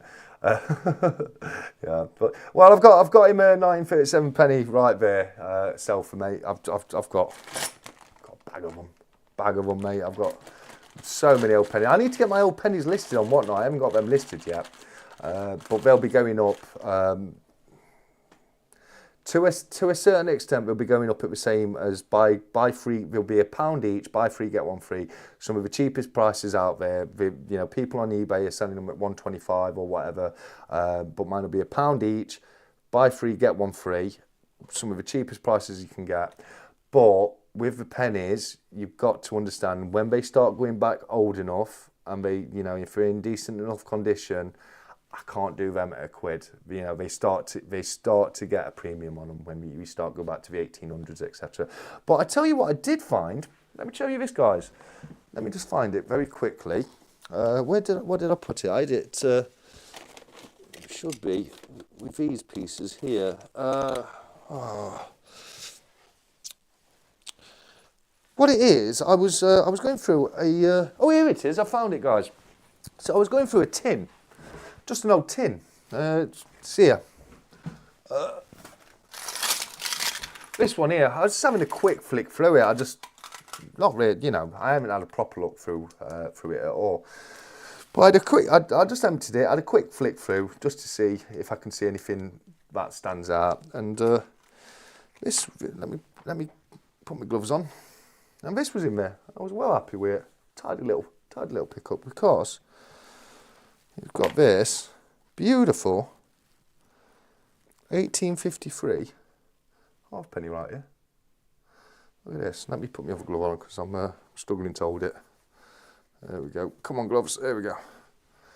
Yeah, beautiful condition. 1853 halfpenny right there. Some stunning toning on it. Stunning toning on it. And you've got Britannia, 𝗕𝗂𝗃𝗃 right there as well. And that was just hiding in one of my old little tins. So I was well impressed when I found that. But this is the kind of thing I'm talking to. When you start getting to coins like this and they're this old in that kind of condition, I can't do them at £1. They'll be a bit more, but I'll do as many as I can. I sold some of my farthings. I've let go a little bit. I've put them all on at £1 each, and some of them should have been priced per coin, really, because they were in immaculate condition. But it is what it is. It is what it is. I've got mine for midday run, so like I say, I love to see some bargains going out there. Odin, oh dear, yeah, 100%. Let's have a look. Where was he? Right, I've just lost my chat here.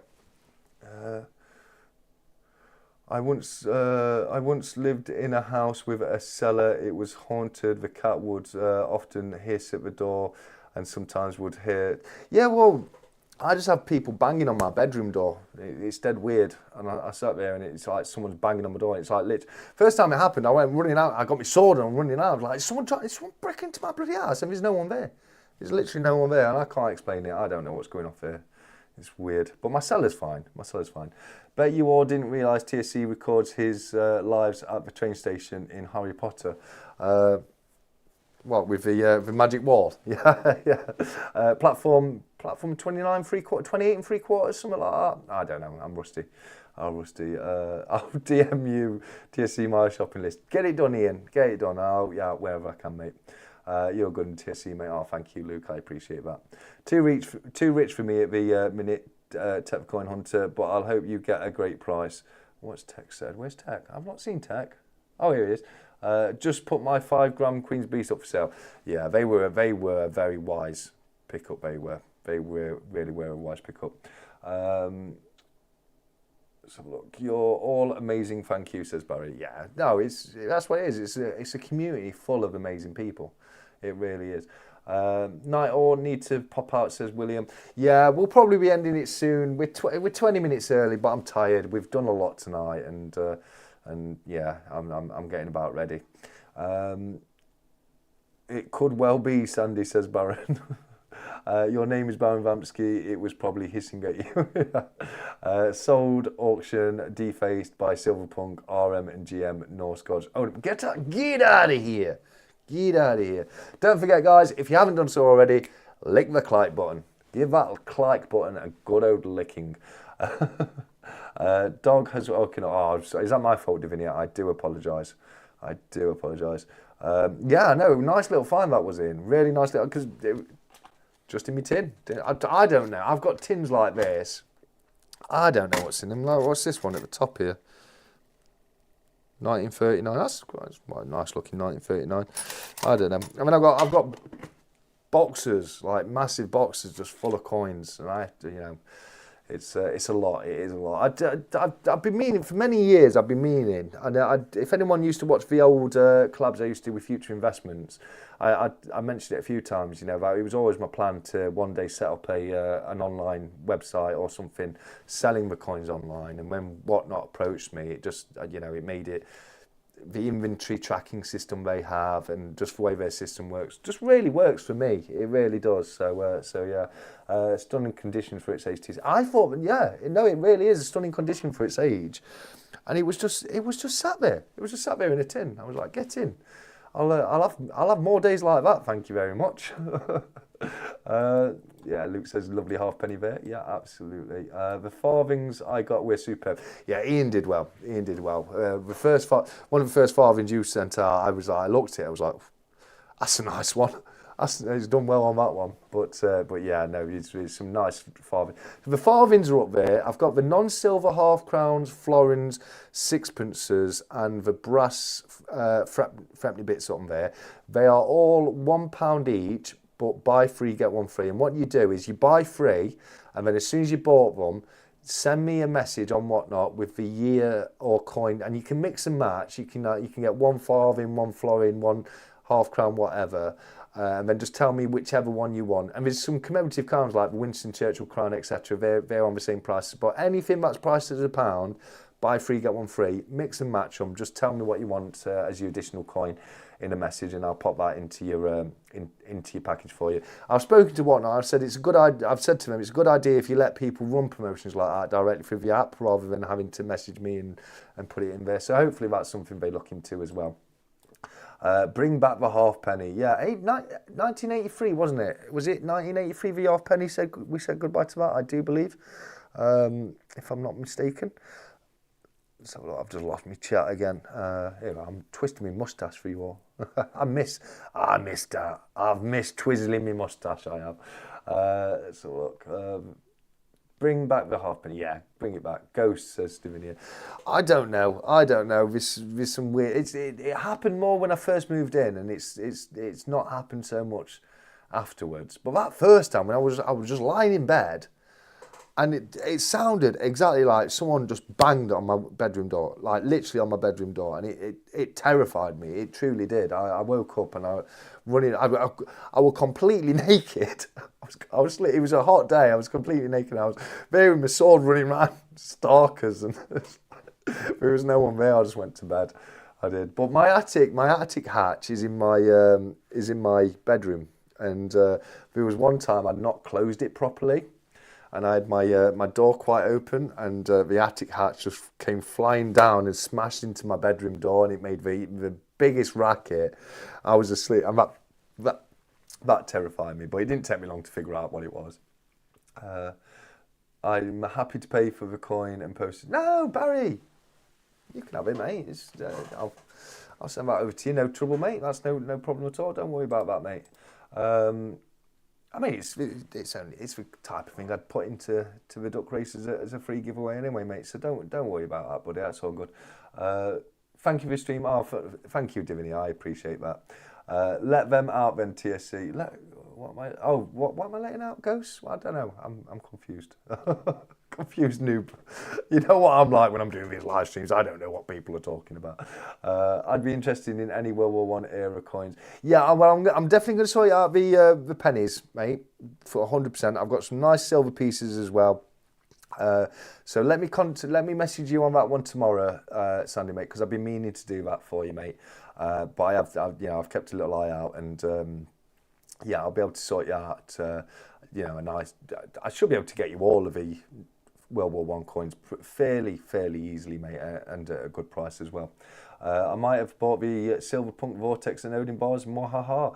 That Vortex does look good. That does look good. Was it 1984? I knew it was around there. I knew it was 83, 84. Yeah. 2 sweets for a halfpenny. Oh, Barry, no, you didn't have to do that, Barry, but thank you so much, mate. I appreciate that, buddy. That's very kind of you. 2 sweets for a halfpenny. Happy day. Yeah, halfpenny sweets. I miss them. I do miss them. You could do a super chat, Barry. Well, he's just done that. 𝗕𝗂𝗎. But he didn't need to. I was more than happy to send that out to you, mate. Thank you very much, 𝗀𝗄. I appreciate that. All a good weekend, cool streaming being. Oh, thank you, mate. I appreciate that. Ian says 84. I thought, yeah, I was a year off, guys. 83, 84. I was close enough. I knew it was about there. Let's look. I did. Yes, 𝗀𝗎. Yes, he's back. Anyone got any questions for Yoda before we end? Magic Yoda, if you don't know, it's basically a magic 8 ball, so you can ask him anything you want, and he'll give you the answer. And hopefully, if I can get it, I can never get it to show properly on the. Oh, look at that! I can do it. I can show you guys the answer. So that's a question mark, that one there. Right, brilliant, fantastic. So if anyone's got any questions for the magic one, Magic Yoda, I can actually show you the results myself here. Let's have a look. That's awesome. Thanks, 𝗕𝑂𝗎 says that. No trouble, mate. No trouble. If they're knocking on your door. Oh. Okay. I get you, mate. I get you. Yeah, they're welcome round here, as long as you don't, not too noisy. Don't make too much of a mess. They can come round here. I'll chill with the ghosts. Thanks for showing me the super chat. I didn't know how to do. Oh, well, Barry, thank you so much, mate. I really do appreciate that, buddy. Do ghosts exist? Oh, well, yeah, that's a good question. Magic Yoda, do ghosts exist?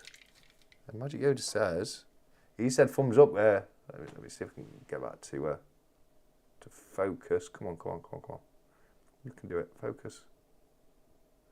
Yeah, it is you'll have to take my word for it. It is a thumbs up.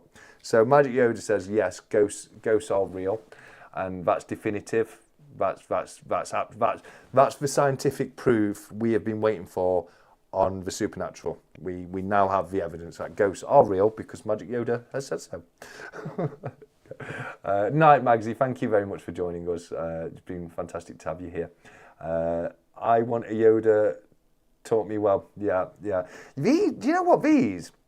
Last time I looked, they go for silly money. Silly money. Let me see if I can find any for sale. It was a Happy Meal toy when they did the prequel Star Wars. So when you had young Anakin, etc. We brought it out as a Happy Meal with McDonald's, and I loved it so much I had to go out and buy the Happy Meal just to have it.